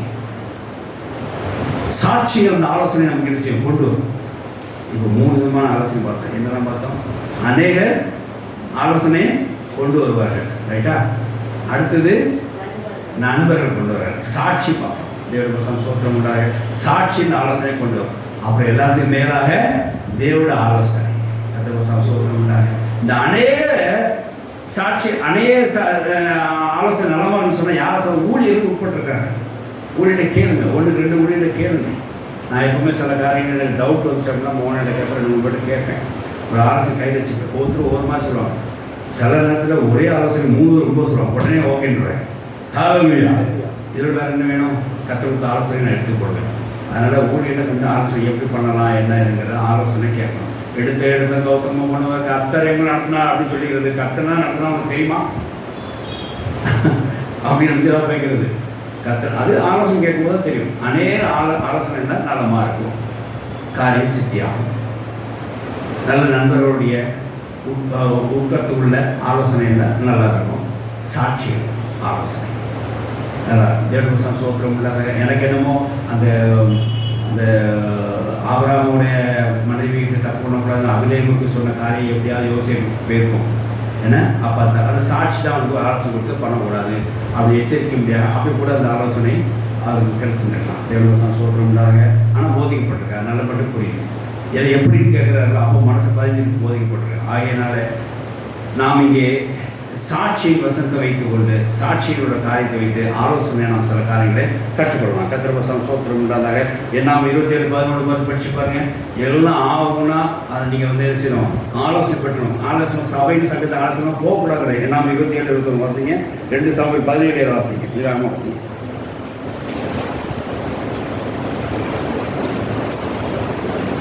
2 சாமுவேல் 17 வாசிங்க. என்னாம் 27:92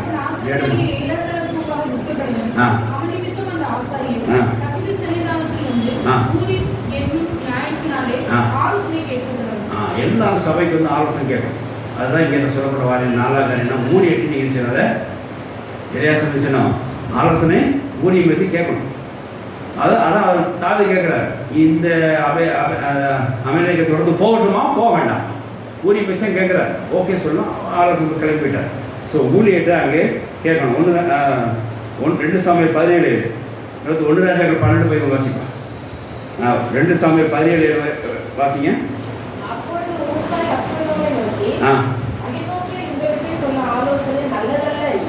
தேவனுக்கு ஸ்தோத்திரம் உண்டாக. தாவீதுக்கு யார் இருந்தார்? அகிதோபல் இருந்தார். தாவீதுக்கு அகிதோபல் ஆலோசகர் இருந்தார். அவர் என்ன கேட்டாலும் என்ன செய்வார்? அவர் பெரிய தலைமை இறங்கி விளையாடுவார் தாவீது. ஆனால் ஒரு அட்வைஸ் எல்லாம் போனார். அகிதோபல் இருந்தார். ஒரு லெவலுக்கு அப்புறம் அகிதோபல் எங்கே போயிட்டாரு? நேராக ஆப்ஷன் பையன்ட்டு போயிட்டார். அப்போ இவர் சொல்கிறாரு விஷயம் தானே 1 ராஜாக்கள் 12 போய் வாசிப்பா. ஊசாய் அவர் சொல்கிறாரு இந்த தடவை அகிதோபல் ஆலோசனை செய்ய தப்பாக போயிருந்துன்னு சொல்லி இவர் ஒரு ஆலோசனை கொடுக்காரு. அது தப்பாக போயின்னு சொல்லி இவர் ஒரு ஆலோசனை கொடுக்காரு. இப்போ தாவீதுக்கு நம்ம பேர் கேஸ்லாம் பட்ட குழம்பு போயிடும். என்ன அவன் தானே ஆசானமான அட்வைஸரு. அவன் 10 வருஷம் அவனுக்கு எடுத்தான் போர்லாம் போயிட்டுருக்கேன். இப்போ அவன் சொல்கிற தப்பாக போயிருந்து நீ ஒரு ஆலோசனை கொடுக்குற அந்த ஆலோசனை இது ஆலோசனைங்கிறார். கரெக்டாக கொடுத்தாரு. இவன் ஆலோசனை கொடுத்து வந்து இவன் அங்கே போகிறான் என் பையன்ட்ட ஸ்டாப் நீ சொல்லியா அது இந்த தடவை தப்பாக போயிருந்து பாருங்க அப்படின்னு உன் ஆலோசனை எடுத்துக்கிறேன். அதே மாதிரி தப்பாக போச்சு. அப்போ இந்த இடத்துல தாவீதுக்கு உற்சாகமாக அந்த வார்த்தை நிறைவேறதுக்கு துணையான அந்த புடமிட்ட வசனங்கள் என்ன அருமையான அந்த அந்த அந்த ஆலோசனை தான்.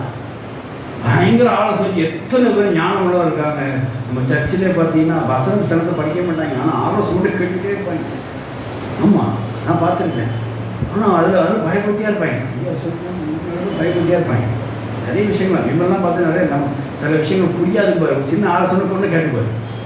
அப்போ என்ன புரியாத விஷயத்த உங்களை தான் கேட்டுக்கணும் பாரு. அது நல்ல பழக்கங்க. உண்மையிலே அது பார்த்து நேராக அந்த ஆலோசனை நடத்தப்படும். வாசியம் 1 ராஜாக்கள் 12 போய் 3 வாசியமா எடுத்துட்டியா? ராஜா முதியோர் தனக்கு சொன்ன ஆலோசனையை தள்ளிவிட்டு ஆடிபருடைய ஆலோசனையின்படி அவர்களோட பேசி யாரு? ரெகொபெயாம். சாமுவேல் இருக்கும்போதே சாலமோன் இருக்கும்போதே முதியோர் சீனியர் ஆலோசனை தள்ளிவிட்டு வாலிபர் போய் அங்கே நிறைய ஒரு பாவம் செய்தான்னு சொல்லி பார்ப்போம். வினையை உண்டாக்கிட்டேன்னு சொல்லி பார்ப்போம். இந்த மாதிரி ஆலோசனை தள்ளி விட்டார். ஆனால் தாவீது எப்படி இருந்தார்? ஆலோசனை கேட்டு செய்கிறதா இருந்தார். அவன் பேரன் எப்படி இருந்தார்? ஆலோசனையை தள்ளி விடறதா இருந்தார். அவங்களால அந்த அந்த வார்த்தத்தில் நிற்க முடியல. ரீசன் என்னன்னா போதிக்கப்பட்டிருக்கலாம், வழிநடத்தப்பட்டிருக்கலாம். ஆலோசனை கேட்கறதுக்கு அவங்களுக்கு நேரம் இல்லையா சரி, இல்லைன்னா மனசு இல்லைன்னு சரி, அவங்க அவமதித்தார்கள். அவர்கள் வாக்குத்தத்தை தள்ளிவிடப்பட்ட சூழ்நிலை இருக்குது. தேவனுடைய ஸ்தோத்திரம் இல்லாத. ஆகையினாலே இந்த 3 காரியங்களை மனசு வச்சுக்கோங்க. நிச்சயமாக ஆலோசனை நமக்கு வேணும். அது நண்பர்கள் மூலமாக இருக்கலாம், ஊழியம் என்கிற அந்த வந்து சபைக்கு முத்தராக இருக்கிற அந்த ஊழியர் மூலமாக இருக்கலாம், அல்லது சாட்சியின் மூலமாக கூட இருக்கலாம். நம்ம அட்வைஸில் போஸ்ட் வச்சு அந்த அட்வைஸில் மூலமாக கேட்குற ஒரு ஆட்களாக இருக்கலாம். 4வது எல்லாத்துக்கும் மேலாக தேவனுடைய ஆலோசனை வசனம் மூலமாக அது இருக்கலாம். அந்த ஆலோசனை நீங்கள் அல்ல கட்டாதீங்க. அதுக்கு நீங்கள் ஒத்துப்போங்க. நிச்சயமாக கர்த்தர் உங்களுக்கு செய்வார். வாக்கு நிறுவன உங்களுக்கு கிருபை செய்வார். ஹல்லேலூயா. 7% ஸ்தோத்திரம் இல்லாதக. இங்கே ஒரு காரியத்தை பார்க்குறோம். ஆதியாகமம் 37ஆம் அதிகாரம்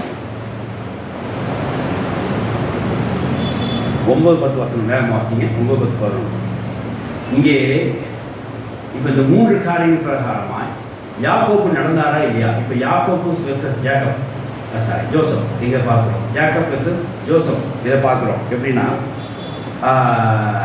இவர் சொன்ன வாக்கியத்தை அவர் ஏற்றுக்கொண்டாரா, அவர் இதுக்கெல்லாம் செஞ்சாரா அப்படின்னு பாருங்க. இல்லை, வாசிக்கலாம்.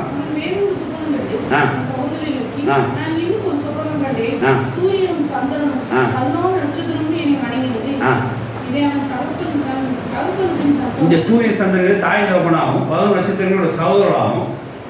இதை அவன் தன் தகப்பனுக்கும் தன் சகோதரருக்கு சொன்னபோது அவன் தகப்பன் அவனை பார்த்து, நீ கண்ட இந்த சொப்பனம் என்ன? நானும் உன் தாயாரும் உன் சகோதரரும் கைநட்டு குனிந்து உன்னை வணங்க வருவோமோ என்று அவனை கடிந்து கொண்டார். தேவனுக்கு சோதரம் உண்டாதாக கடிந்து கொண்டால பிற்பாடு அந்த வசனத்திலே கடைசி வசனம் வாசிங்க. 37 கடைசி. இவன் அந்த சொப்பனத்தை, அந்த வாக்குத்தத்தை, அந்த விஷனை அப்பா அம்மா செய்கிறத ஏற்றுக்கொள்ளவில்லை, விசுவாசிக்கவில்லை. நான் ஆரம்பி சொல்கிறேன், நீங்கள் ப்ராமிசஸ், அதாவது வாக்குத்தத்தை விசுவாசிக்கலைன்னா உங்களுக்கு நடத்தல் இருக்காது, போதித்தல் இருக்காது, குறிப்பாக என்ன இருக்காது, ஆலோசனையும் கிடைக்காது. இவன் அதை அப்பமே நிராகரிச்சிட்டான். அதை அப்பெல்லாம் உனக்கு எப்படி நான் ஒன்று இதெல்லாம் வழங்குவோமா, இது என்ன சொல்லணும் அப்படின்னு சொல்லிட்டான். ஆனால் மனசில் வச்சுருந்தானே இருக்குது. அது என்ன முறையில் வச்சுருந்தானா பார்க்கலாங்கிறது இல்லை. இவன் சொன்னப்பெல்லாம் ஆகாதுங்கிற பிரகாரம் தான் சொல்லி சில ஸ்டடீஸ் சொல்லுது. சரி, இப்போ பாருங்க. இப்போ அது கடைசி வசனம் வாசிங்க.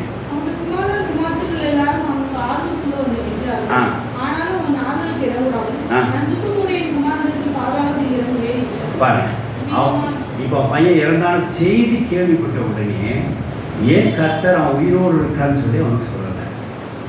இவனு சில பாதாளத்தில் இறங்குவான்னு சொல்லி எதுக்கு சொல்லலை?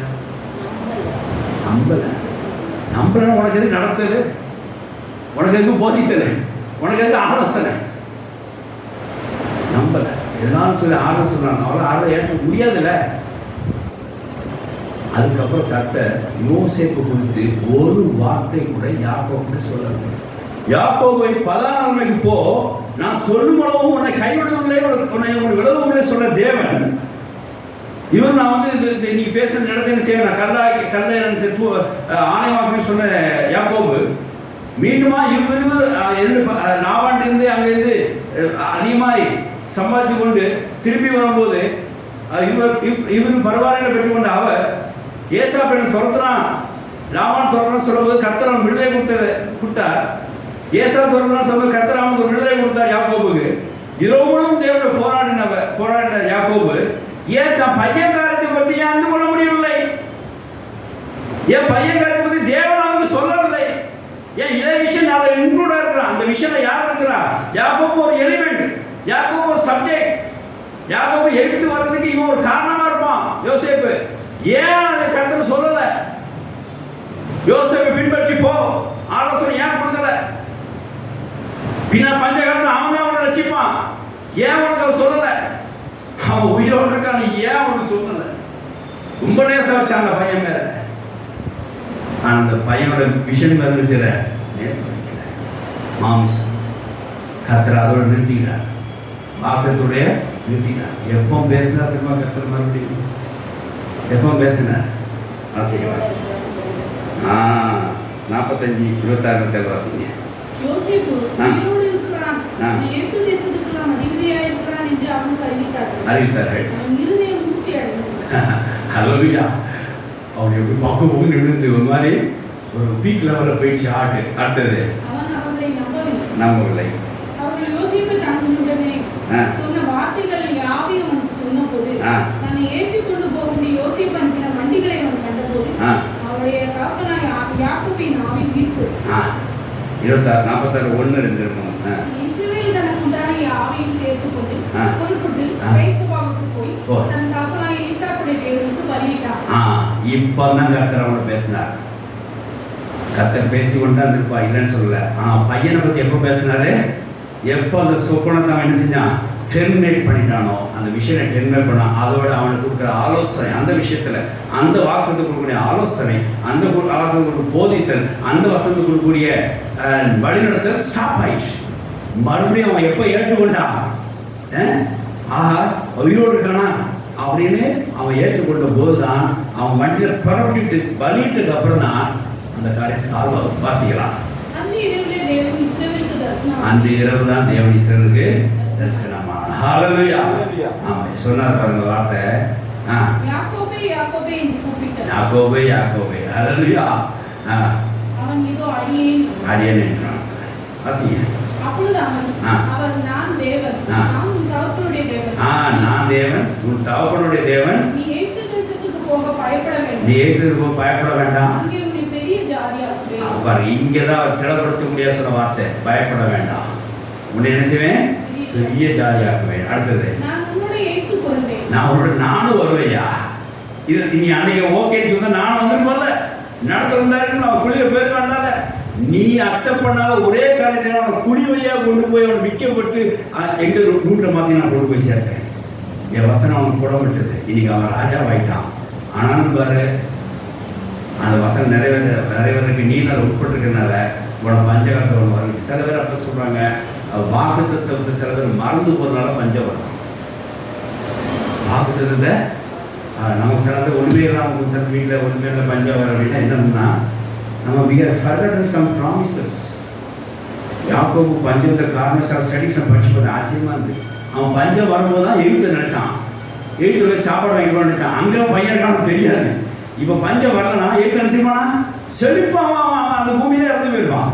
ஸோ பஞ்சம் வர ரீசனுமே, போராட்ட வர ரீசனுமே சில ப்ராமிசஸ் நினச்சிருந்தோமோ மைண்டில் ரிலீவ் பண்ணும். அதுதான் இப்போ கத்த சொன்னார். அவர் அன்னைக்கு அவர் செஞ்சிருந்தாருன்னா இந்த வார்த்தை அங்கே சொல்லிப்பா, யாக்கோபே யாக்கோபே பயப்படாதே, எகிப்துக்கு போக நீ பயப்படாதே, நானும் எகிப்துக்கு வருவேன். யாராவது வார்த்தையை பாருங்க, எவ்வளோ செல்லமாக யாக்கோபு வச்சிருக்காரு. நானும் எகிப்துக்கு வருவேன். ஏன் இந்த இவ்வளோ வருஷமாய் அந்த வார்த்தை அவனுக்கு யாக்கோபு போய் சேரல? வாக்குத்தத்தை அவமதித்தனாலே. கர்த்தர் வசனம் சோத்திரம் இல்லாத கர்த்தர் வசனம் கூட விட அனுமதிக்கவில்லை. யாக்கோபுக்கு அனுமதிக்கவில்லை. அவன் எப்போ ஏற்றுக்கொண்டு வண்டியில் ஏறினானோ இப்போ கர்த்தர் பேச ஆரம்பிச்சார். வாசிக்கலாம். நானும் எகிப்துக்கு வருவேன், என்னுடைய எடுத்து வருவேன், திரும்ப வர பண்ணுவேன். யோசேப்பு உன் கையால் அவன் கையை அவன் கண்களை மூடுவான். கர்த்தர் சோத்திரம் இல்லாத இந்த வார்த்தை ஏன் ஆரம்பத்தில் அந்த வசனம் சொல்லும்போது, சொப்பனம் சொல்லும்போது ஏன் யோசேப்புக்கு வரல? அவன் ஏற்றுக்கொள்ள, இவன் துரத்தம் பண்ணுவாயோ அப்படின்னு கேட்டான். அதுவே துரத்தம் பண்ணாங்க. நானும் தாயை வந்து உங்களுக்கு மன்னிடணுமோ அப்படின்னு கடைசி ஆகிப்போச்சு. என்ன செய்ய சொல்கிறீங்க? கர்த்தர் சோத்திரம். சில இடத்துல தாய் தகப்பன் மகன் அனுப்பிக்கிறது தப்பே கிடையாது. சில பேர் சொல்லுவாங்க, நான் சொந்த கால கடைசி வரைக்கும் நிற்பேன். நிற்க முடியாதியா, ப்ராமிஸ் எப்படி இருக்கோ அப்போ நடத்த முடியும். சில இடத்துல தாயை தகப்பன் தாழ்ந்துக்கிறது தப்பு கிடையாது, கர்த்தர் அனுமதிக்கிறது தான். யாக்கோபை அழைச்சி தான் போகிறாரு, ஒன்றும் தப்பு இல்லை. சில இடத்துல தாய் இதெல்லாம் பார்த்தீங்கன்னா சாலமோனை சார்ந்தே இல்லை. அதுக்கு என்ன செய்ய முடியும்? யாக்கோபு பிள்ளைகளை சார்ந்திருந்தாரு கடைசி காலத்தில். தாவி கடைசி காலம் வரைக்கும் என்ன செய்கிறாரு? சாலமோனை சார்ந்ததில்லை. நான் அவரை பார்த்து கொடுக்குற ராஜா பட்டமா அப்படின்னு தான் அவர் போனார். சிலருக்கு அப்படி அமையும், சிலருக்கு இப்படி அமையும். அதெல்லாம் நம்ம கண்டுக்கூடாது. வசனம் ரெண்டு பக்கமும் இருக்குது. நமக்கு என்ன வசனமோ அந்த வார்த்தை ஏறிய மாதிரி கர்த்தர் நடத்துறதை நம்ம ஒப்பு கொடுக்க வேண்டும். அதனால் இங்கே நம்ம பார்க்குற காரியம் என்ன அப்படின்னா, யாக்கோபுக்கு அந்த வாக்குத்தத்தத்தை அவன் ஏற்கவில்லைனாலே அவனுக்கு அது நடத்துதல், அந்த ஆலோசனைகள், அந்த போதத்தில் கொடுக்கப்படவில்லை.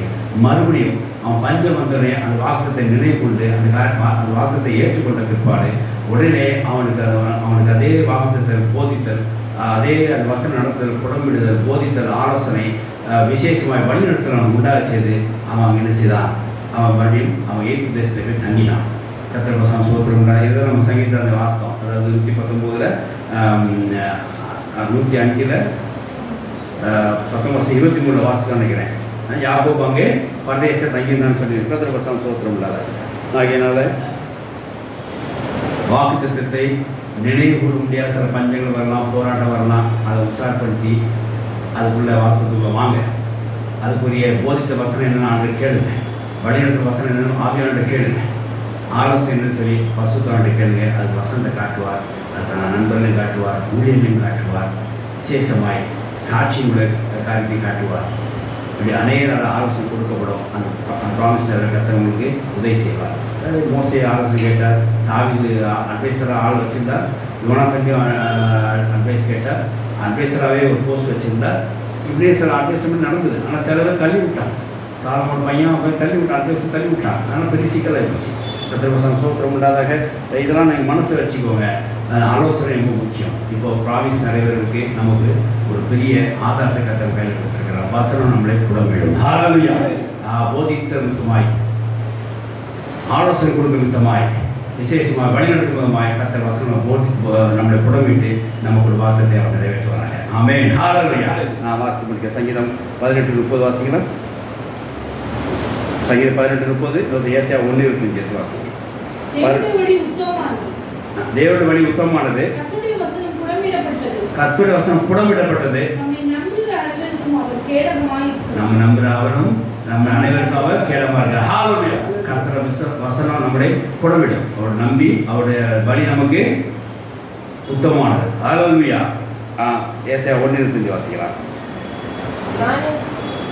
நான் என் கையை உன்னிடமாய் திருப்பி உன் கழிவு நீங்க உன்னை சுத்தமாய் புடமிட்டு உன் ஈயத்தை எல்லாம் நீக்குவேன். ஆமென். ஹல்லேலூயா. கர்த்தர் வசனத்துக்குள்ள சுத்திகரிக்க மாற்றம் இல்லை, நம்மளை வழிநடத்தி போதித்து நம்ம ஆலோசனை கொடுத்து நம்ம வார்த்தையை நமக்கு நிறைவேற்றி வர. ஆமென். ஹல்லேலூயா. யோசேப்பு வாழ்க்கையில் கர்த்தர் அப்படியே செய்தார். ஆனால் யாக்கோபு அந்த வார்த்தையை அவன் நிராகரித்து கர்த்தர் அவன் செய்யவில்லை. தன் பையன் உயிரோடு காண்கிறது அவன் சொல்லவும் இல்லை. அவனுக்கு ஆயத்தப்படுத்திட்டு இருக்காங்கிறதையும் அவன் சொல்லவும் இல்லை. எப்போ சொன்னார்? அவன் மறுபடியும் ஏற்றுக்கொண்டு வண்டியில் ஏறும்போது சொன்னான், அவன் தான் அவன் கண்ணை மூடுவான் அப்படின்னார். ஹல்லேலூயா. நான் கூட வரேன்னு சொன்னேன். ஹல்லேலூயா. பார்த்துக்கோங்க, வார்த்தையை ஏற்றுக்கொள்ளாமல் நமது போதித்தல், வழிநடத்தல், ஆலோசனை நமக்கு செய்யுது கிடைக்க. சில நம்ம ஆலோசனை கிடைக்காம ஏன் அந்த தலைப்பு நம்ம இக்னோர் பண்ணிட்டோமே. சில ஆலோசனை கிடைக்காது. என்ன ரீசன்னா அதான் தலைப்பை இக்னோர் பண்ணிட்டு அப்புறம் எங்கே போதித்தல் நடக்கும், அப்புறம் எங்கே வசனம் புடமிடக்கூடிய அந்த ஆலோசனை வசனம் எங்கே கிடைக்கும், வழிநடத்தல் உண்டாகும். தேவனுடைய வசனம் சோத்திரம் உண்டாதாக. அதனால் கர்த்தர் நம்ம வார்த்தை நிறைவேறதுக்கு அவர் வசனத்தை புடமிட செய்கிறார். போதித்தல் மூலமாகவும், வழிநடத்தல் மூலமாகவும், ஆலோசனை மூலமாகவும் போதிக்கக்கூடியாய் நமக்கு வழிநடத்தல் வார்த்தை நேராக அவர் போதனமான காரியங்களை போதிக்கிறார். பசுத்தாம் மூலமாக நம்மளை வழிநடத்துகிறார். அநேகராலும், ஊழியக்காரனாலும், சாட்சியினாலும், ஸ்நேகிதனாலும் நமக்கு ஆலோசனை கொடுக்கிறார். இது பிராரம் செய்யப்போனால் வசனத்தை அது புடமிடுதலை நாம் ஏற்றுக்கொள்ளணும்னு சொல்லி அர்த்தம். கர்த்தர் வார்த்தை நம்ம வாழ்க்கையை சீக்கிரமாக நிறைவேறும். ஆமென். ஹல்லேலூயா. இன்றைக்கும் படிப்பில் கர்த்தர் உங்களுக்கு வார்த்தை இங்கே பார்க்கணும். படிப்பில் உங்களுக்கு வார்த்தை கொடுத்தாருன்னா நிச்சயமாக கர்த்தர் உங்களுக்கு செய்வார். ஒரு ஆலோசனை கொடுப்பார். இங்கே படிக்கணும், இப்படி படிக்கணும் அப்படின்னு சொல்லி ஆலோசனை கொடுப்பார். வழி நடத்துவார், போதிப்பார். இந்த காரியத்தை இதை செய்யாத போதிப்பார். கர்த்தர் உங்கள் படிப்பில் உயர்த்துவேன் என்று கர்த்தர் உங்களை உயர்த்துவேன் என்று சொல்லி உங்கள் படிப்பில் உங்களுக்கு சொல்லியிருந்தாருனால் அது தவிர வழி நடத்துவார், அது தவிர போதிப்பார், அது தவிர உங்களுக்கு என்ன செய்வார்? ஆலோசனை கொடுப்பார். காலையில் சரி கர்த்தர் உங்களுக்கு உயர்த்துவேன் என்று சொல்லியிருந்தாருன்னா நிச்சயமாக ஆலோசனை, போதித்தல், வழிநடத்தல் உண்டாகும். வேலை பார்க்குற இடத்துல சரி, வேலையில் உயர்த்துவேன், அநேக ஜாதிக்குள்ளே நான் உங்களை உயர்த்துவேன், அநேக ஜாதிக்குள்ளே உன வைக்கிறேன்னு ஆசை வைக்கிறேன்னு சொன்னால் அது வேலையிலே கர்த்தர் ஸ்திரப்பட வைப்பா. அதுக்கான ஞானம் உங்களுக்கு உண்டாகும், போதித்தல் உண்டாகும், ஆலோசனை உண்டாகும், குறிப்பாக வழிநடத்தல் உண்டாகும். சில குடும்பங்களை கர்த்தர் தலைநிவர் செய்வார் என்று கர்த்தர் வார்த்தை கொடுத்துருப்பார். குடும்ப ஸ்திரீகள் அதை மனசு செஞ்சு ஜெபம் பண்ணுங்க. ஆண்டவரே எங்கள் குடும்பத்தை தலைநிவர் செய்யும். அதுக்கான வாக்குறுதிகளுடைய வசனங்களை எங்களுக்கு காட்டும், வசன புடமிடங்களை காட்டும், அதுக்கான போதிக்குரிய வசனத்தை எங்களுக்கு காட்டும், அதுக்குரிய வழிநடத்தல் வசனங்களை காட்டும், அதுக்குரிய ஆலோசனை வசனங்கள் காட்டும். நீ ஜெபம் பண்ணி பாருங்க சகோதரிகள், அந்த குடும்பம் தலைநிவர் செய்வார். கடன் பேசிலிருந்து வர்றதுக்கு கர்த்தர் 3 ஆலோசனை தெரியும். எனக்கு இதே பிரகாரம் என்னை வழி நடத்தினார். எனக்கு நீயோ கடன் கொடுப்பாய், கடன் வாங்காது இருப்பாய் அப்படின்னு கர்த்தர் என்ன சொன்ன வார்த்தையை நான் பிடிச்சிக்கிட்டேன். ஆனால் எப்படி அதுக்கு ஆலோசனை பெறணும், அது எப்படி வழிநடத்தப்படணும், எப்படி போதிக்கப்படணும் அறியாமல் இருந்தேன். ஆனால் இந்த வசனத்தை பிடிச்சிக்கிட்டேன். நீயோ கடன் கொடுப்பாத, கடன் வாங்காது இருப்பாய்னு வார்த்தை இருக்குல்ல, வாங்காது இருப்பாய் வார்த்தையை வாழ்க்கையை நிறைவேற்றின்னு சொல்லி ஜெபம் பண்ணேன். கடன் கொடுப்பாங்கிறது 2வது பகுதியாக வச்சுக்கலாம். வாங்காது இருப்பாய் அந்த வாழ்க்கையை நான் பார்க்கணும். ஆண்டவரே நான் அந்த ஃபீல்டுக்கு நான் என்ட்ரு ஆகணும். அதை என்ன செய்யுங்க. 27 லட்சம் கடை வச்சு நான் என்ன பண்ணுறது? நான் அது வாங்காது இருப்பாய் எங்கே போச்சு எனக்கு வாங்குறது தான். நீ மறந்தாய் என்று கதை சொன்னேன். அவன் 3 ஸ்டெப்பாக தான் என்ன வழி நடத்தினான். போதிக்கப்பட்டேன் என்ன அப்படின்னா, இதெல்லாம் என்ன செய்யுது, இதுக்காக இப்படி வாங்காத. அப்படி எப்படி போதிக்கப்பட்ட சில வசனங்கள் கட்ட போதி தரணுமா, குமார விடுதலாக்குனா மெய்யாவே நீ விடுதலை ஆவாய் என்று சொல்லி ஹalleluya. கர்த்தர் வசனம் குமார விடுதலாக்குனா மெய்யாவே நீ விடுதலை ஆவாய் அப்படின்னு சொல்ல பிடிச்சி ஆண்டவரே நிச்சயமாக இயேசு விடுதலை பண்ணலாம். இந்த 25 கட்டளை விடுதலை ஆக முடியாது. இது விடுதலை பண்ணும். கடன் வாங்காத வசனத்தை வாக்கி நிறைவேற்றணும். முதல் வசனம் தான் பிடிச்சேன். கர்த்தர் ஒவ்வொருவா என்ன செஞ்சார், இறக்கி ஒவ்வொரு கடனாக எனக்கு என்ன செஞ்சார், டவுன் பண்ண செய்தார். ஒவ்வொரு கடன் நீக்கினார். 2வது வழி நடத்து. இது என்ன சொல்லுமா, அந்த கடன் அடைக்கிறதுக்கு உன் கையின் பிரயாசத்தை ஆசை வைப்பேன்னு கர்த்தர் சொன்னார். வானம் வந்து ஆசை வைப்பேன்னு சொன்னார். எனக்கு பயந்து நட, உன் கையின் பிரயாசம் ஆசை வைப்பேன்னு கர்த்தர் சொன்னார். வானம் வந்து ஆசைக்கப்பட்டுச்சு. சில இடங்களில் எனக்கு ஆர்டர் சிங்கப்பூர்லாம் கடன் வந்துச்சு. கர்த்தர் கடனை அடைக்க எனக்கு திரும்பி செய்தார். கர்த்தர் சோத்திரம்னா இது அவருடைய வழிநடத்தில் பார்க்குறோம். 3வது ஆலோசனை. ஒரு மாநில பேசும்போது சொன்னாங்க, ஐயா வந்து இந்த கடனை அடைச்சேன். இந்த 2-3 கடன் சின்ன கடன் தான் இருக்குது பஸ்ஸில் சொன்னார். ஒரு ஊழியமான நினைக்கிறேன், ஊழிய மீட்டிங்கில் சொன்னார், என்ன தான் நீங்கள் சின்ன கடனோ பெரிய கடனோ இருந்தாலும் பையில் ஓட்ட இருந்தால் பணம் கையில் இருந்துச்சு தங்காதுல. ஒரே ஆலோசனை படித்து ஊசி குத்துமா இருந்துச்சு. நீ என்ன தான் பையில் போட்டிருந்தாலும் ஒரு ஓட்டம் இருந்தால் காசு என்ன செய்யாது, கீழே தான். ஒரு கடன் இருந்தாலும் அது கீழே இருக்கும். அது சுத்தமாக இந்த ஓட்டை அடையும். அதுதான் அந்த சாட்சியை சீக்கிரமாக காது சொல்லுங்கள். இப்போ கூட அதை விளைவிட்டு எனக்கு விமலுக்குன்னா, ஐயா பஜாஜ் ஃபைனான்ஸ் பண்ணுறாரு ஏதாவது அன்னைக்கு தாண்டி சொல்லதான் அப்படி சொல்கிறாங்க.